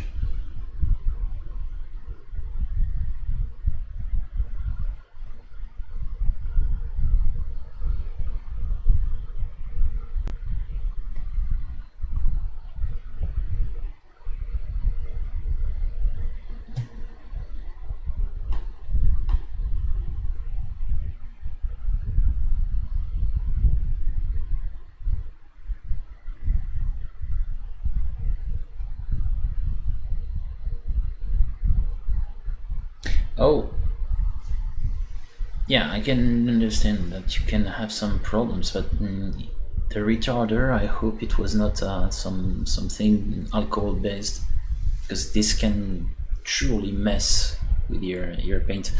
There is a product I bought one made with a paint retarder made with alcohols, plurivalent alcohols. Something made by Amsterdam, I think, or Wild Talents, something like that. Oh yeah, okay. Never used iWata. I just used good old Infinity from Harder and Steinbeck. I heard that iWata are great things, but never tried myself.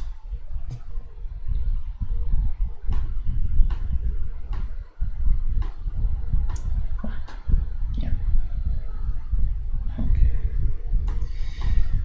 A lot of golden stuff on those guys.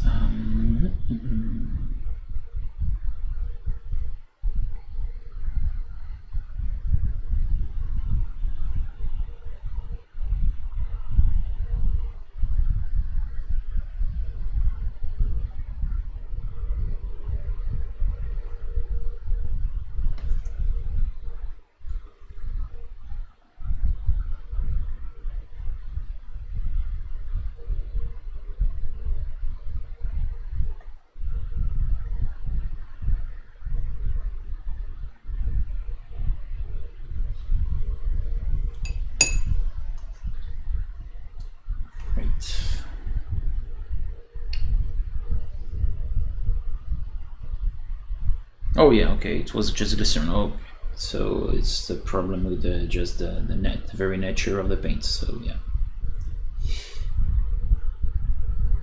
Yeah. But that's true, they're not, you can make them work through an airbrush, but they are not, this is not their main purpose, of course.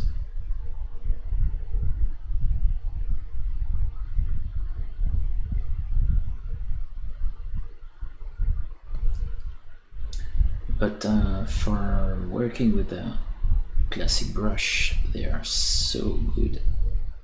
I truly like to work with it.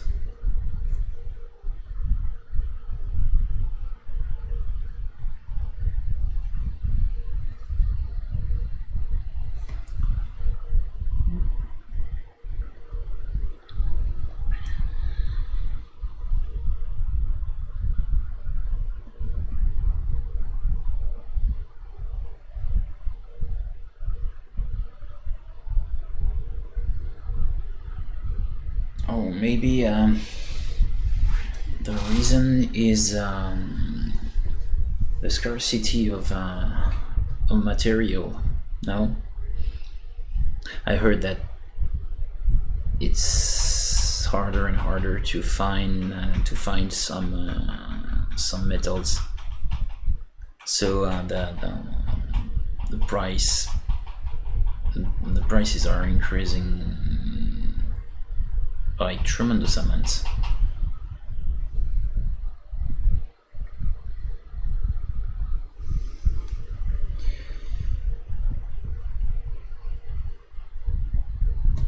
Oh crap.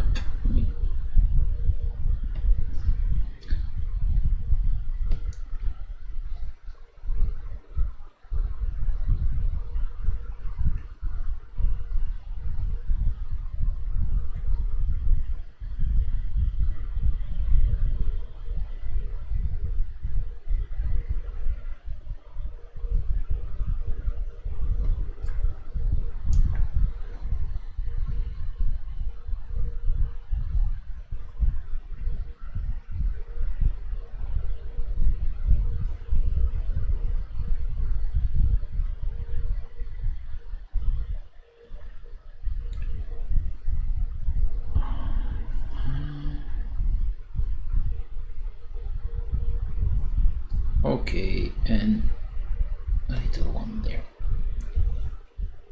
Great. Not perfect, but understandable.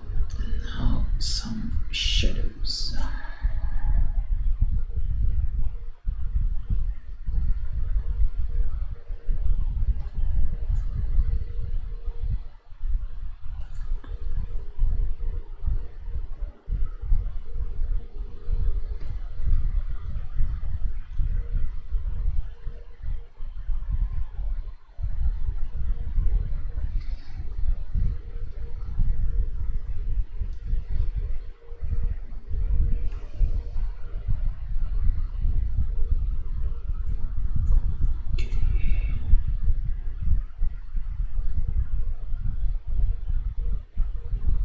Okay, and there we are.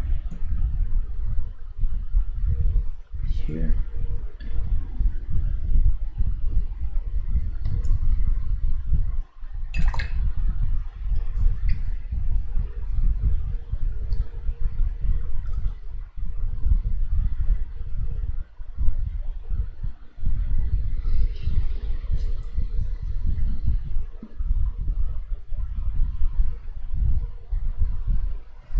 Oh yeah. 145 euros. 5 years ago.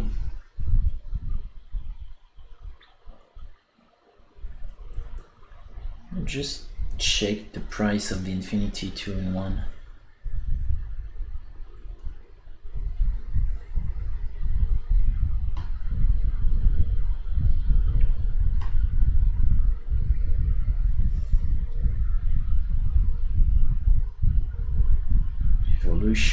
Evolution, Infinity,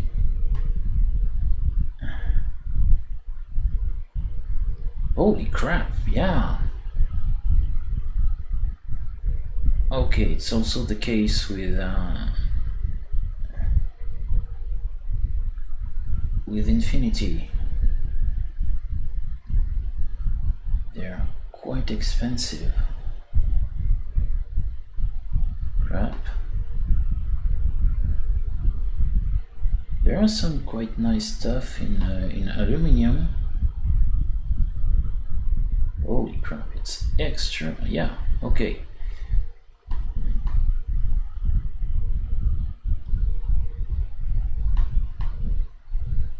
Yeah.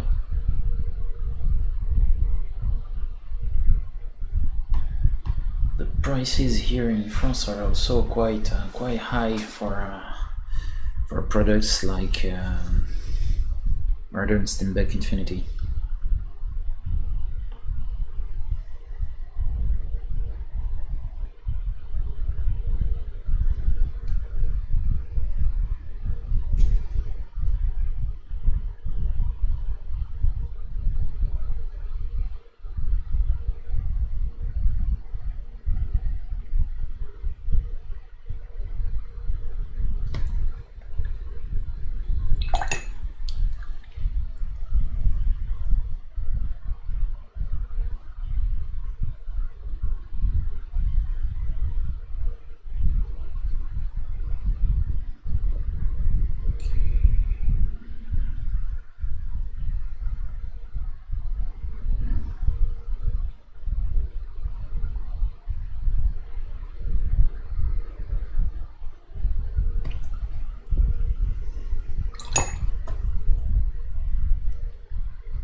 Double sets. Yeah, like evolution made with aluminum, 2-in-1 with a special valve.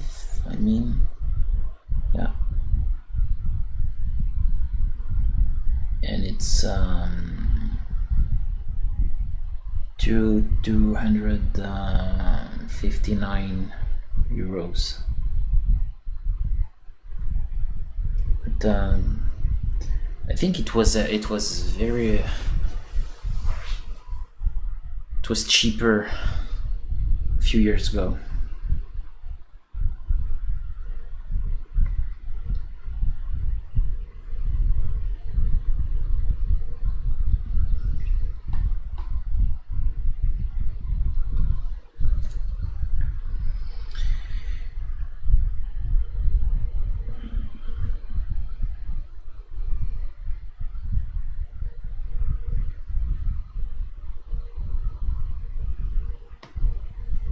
Okay.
Yeah.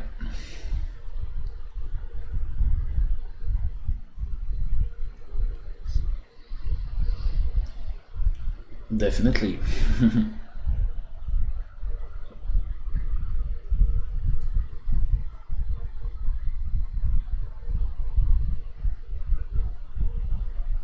It's kind of worrying, you know, to see those prices skyrocketed like that.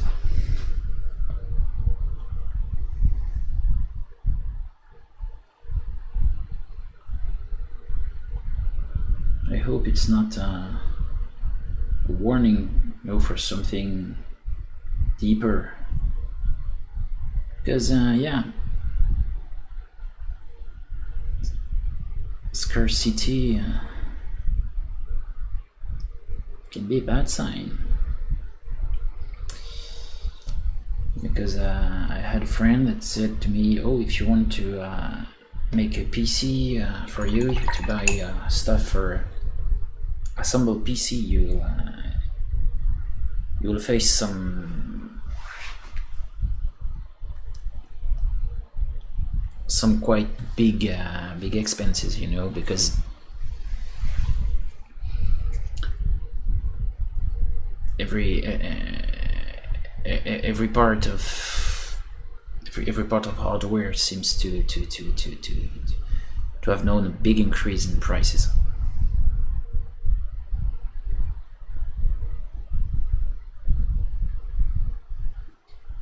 Okay.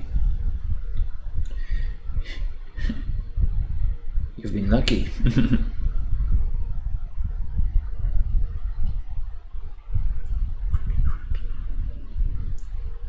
That's just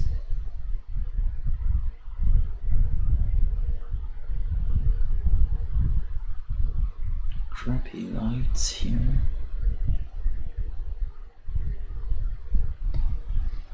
Okay.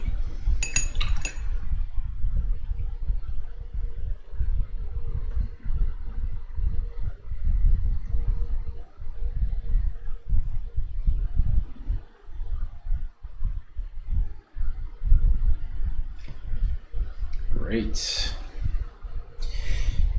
I am quite happy.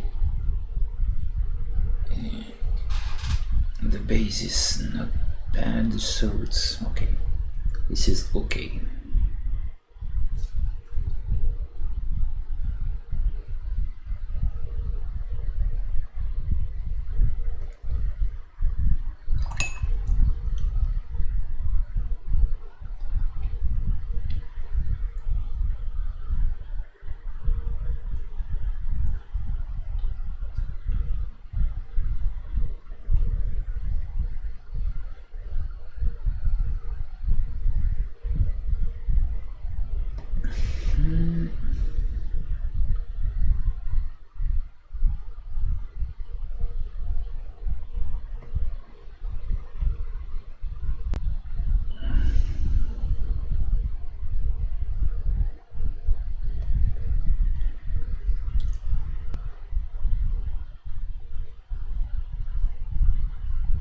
Yeah.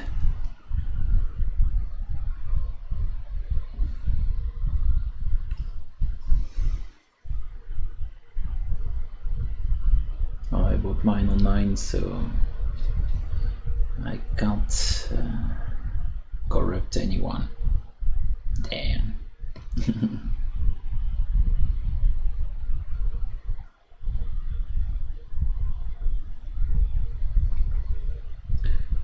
Okay.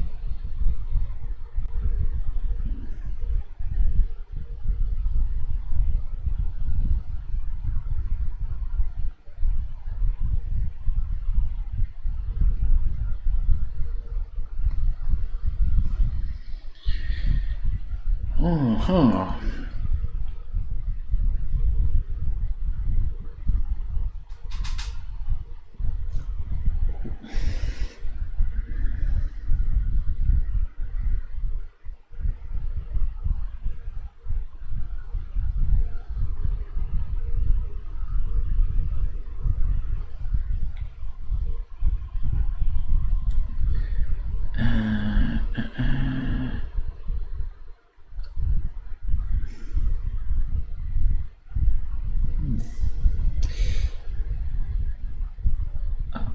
I have this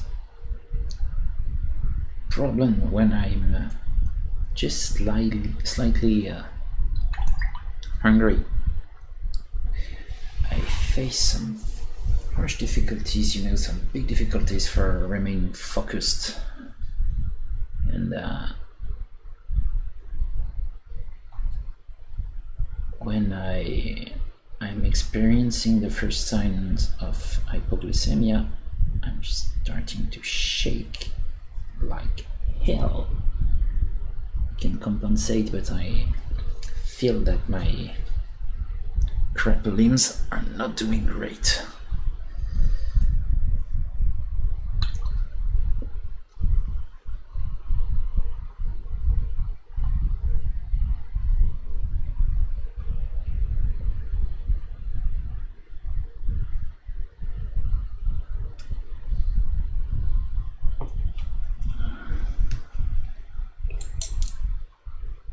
Block, block, block, block, block.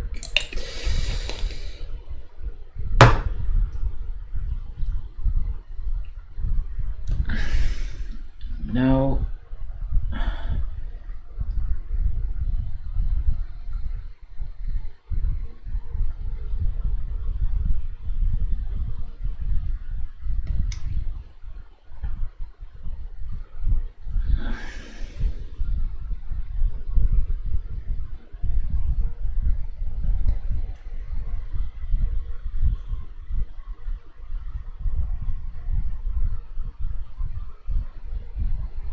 and it's been a long time since I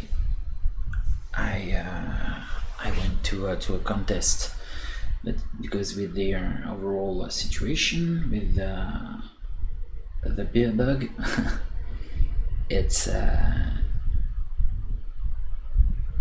definitely every type of event have been, you know, completely cancelled. Everything cancelled. I can understand why, no question about that, but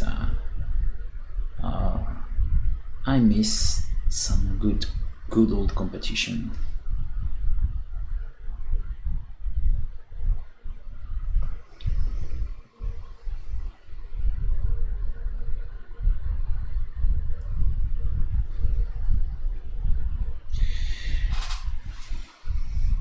I lost my mojo, you know, I lost the thing on the last one I made.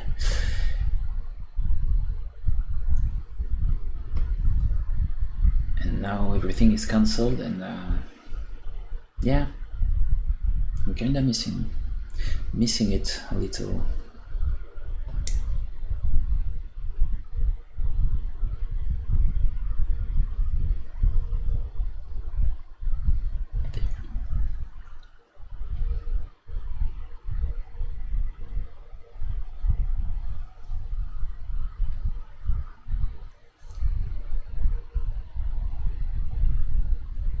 Oh, and you missed concert. Yeah.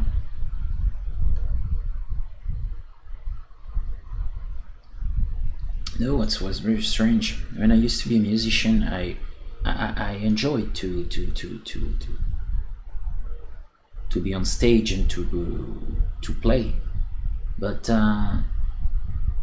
maybe it's because I had something like a social disorder. I don't know, but I didn't enjoy to go as a, you know, just a spectator.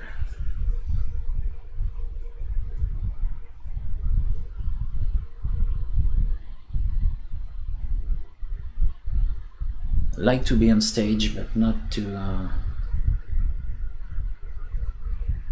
be in the pit.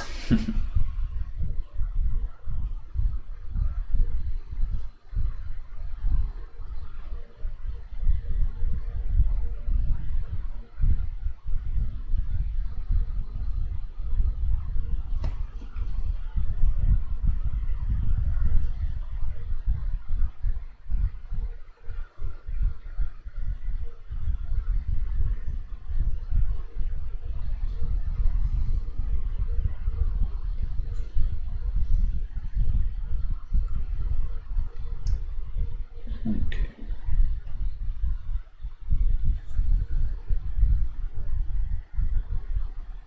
More lights here.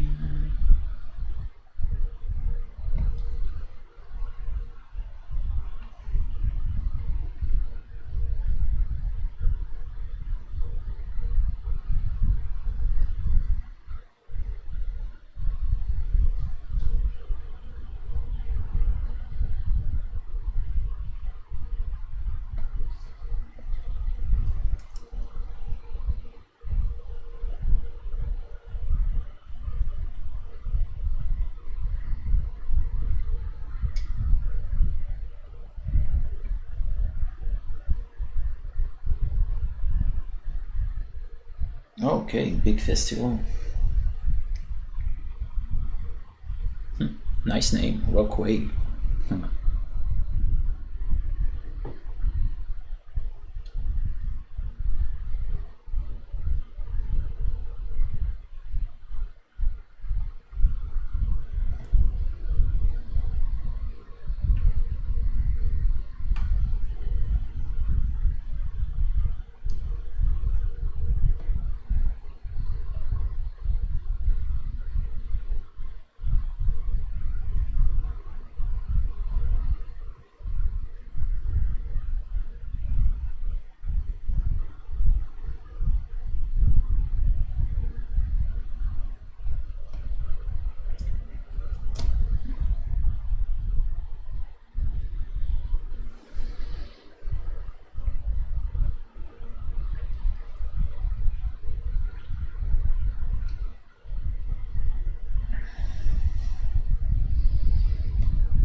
Oh, yeah. Sorry, made a little oopsie.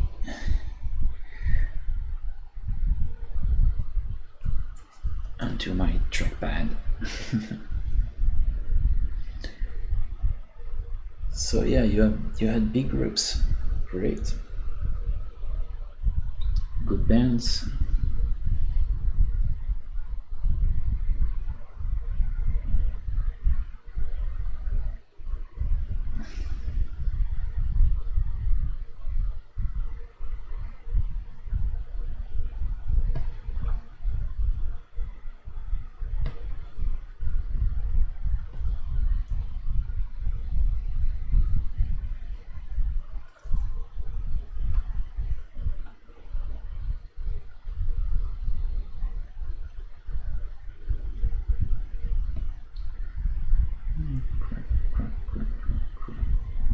Yeah.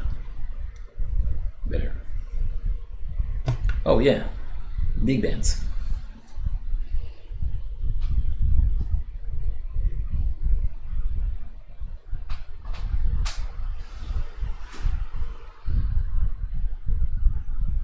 Megadeth, Judas Priest, Metallica, Iron Maiden, yeah.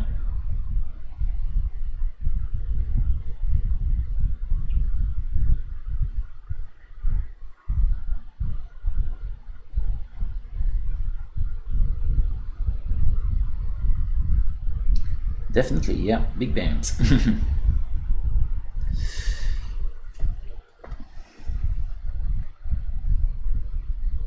I know that we have here we have the Hellfest with some quite big things.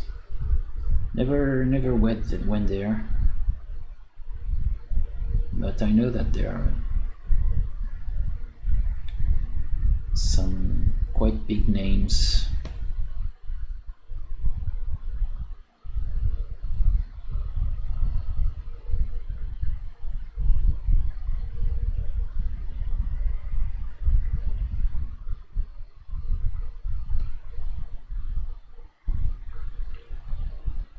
Okay.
Okay, okay.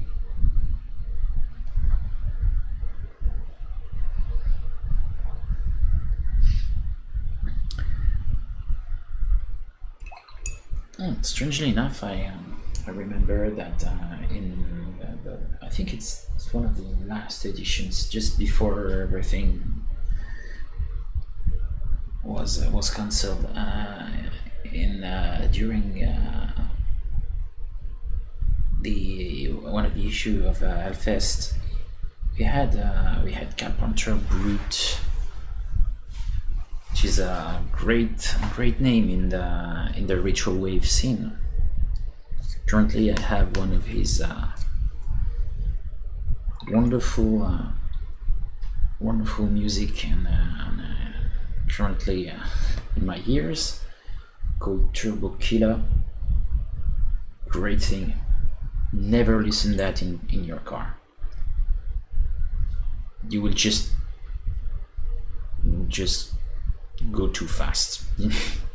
You know, the temptation to to push the accelerator, just like the Dr. Disrespect said. You know, his kind of motto, momentum, speed, and force, or something like that, is fitting perfectly with Turbo Killer.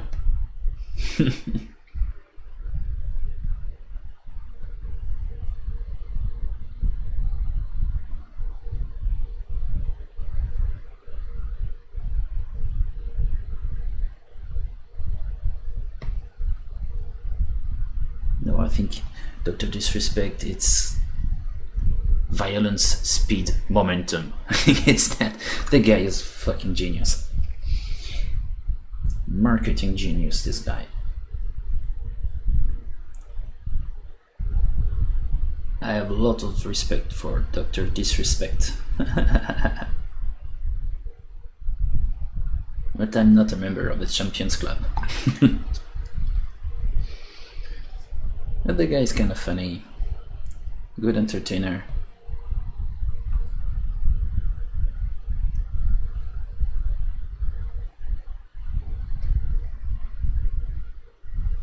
Holy crap. This thing is dope.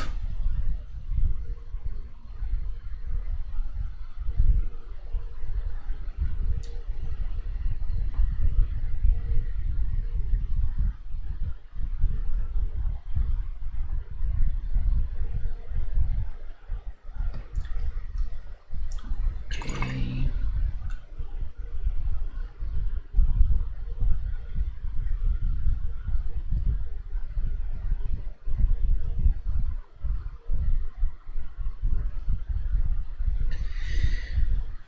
Okay, not that bad.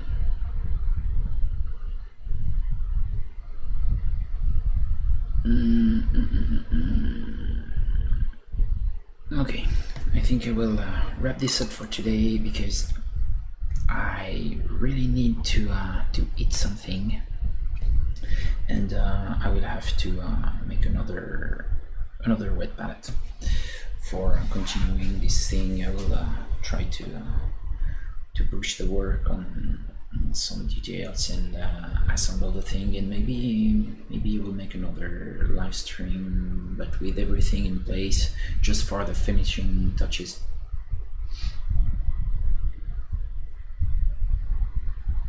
Oh yeah. Anthrax, and suddenly, yeah, 180 kilometer per hour. Yeah, that's kind of violent Anthrax. Yeah, that was it was. I remember playing some stuff by them, and it was not just violent. If I remember well, listening to the thing, it's very interpreted. You know, they just it's kind of very musical, actually. A lot of interpretation, a lot of feeling, the way they're not to the point of jazz, but there is something, strangely enough. So yeah, we'll wrap this up for today. Thanks for watching, and yeah, see you later, Joe. Thanks for everyone. If you want to follow me, you can follow me on social medias. Every links are in the description. And yeah, that's all for today. So here we are.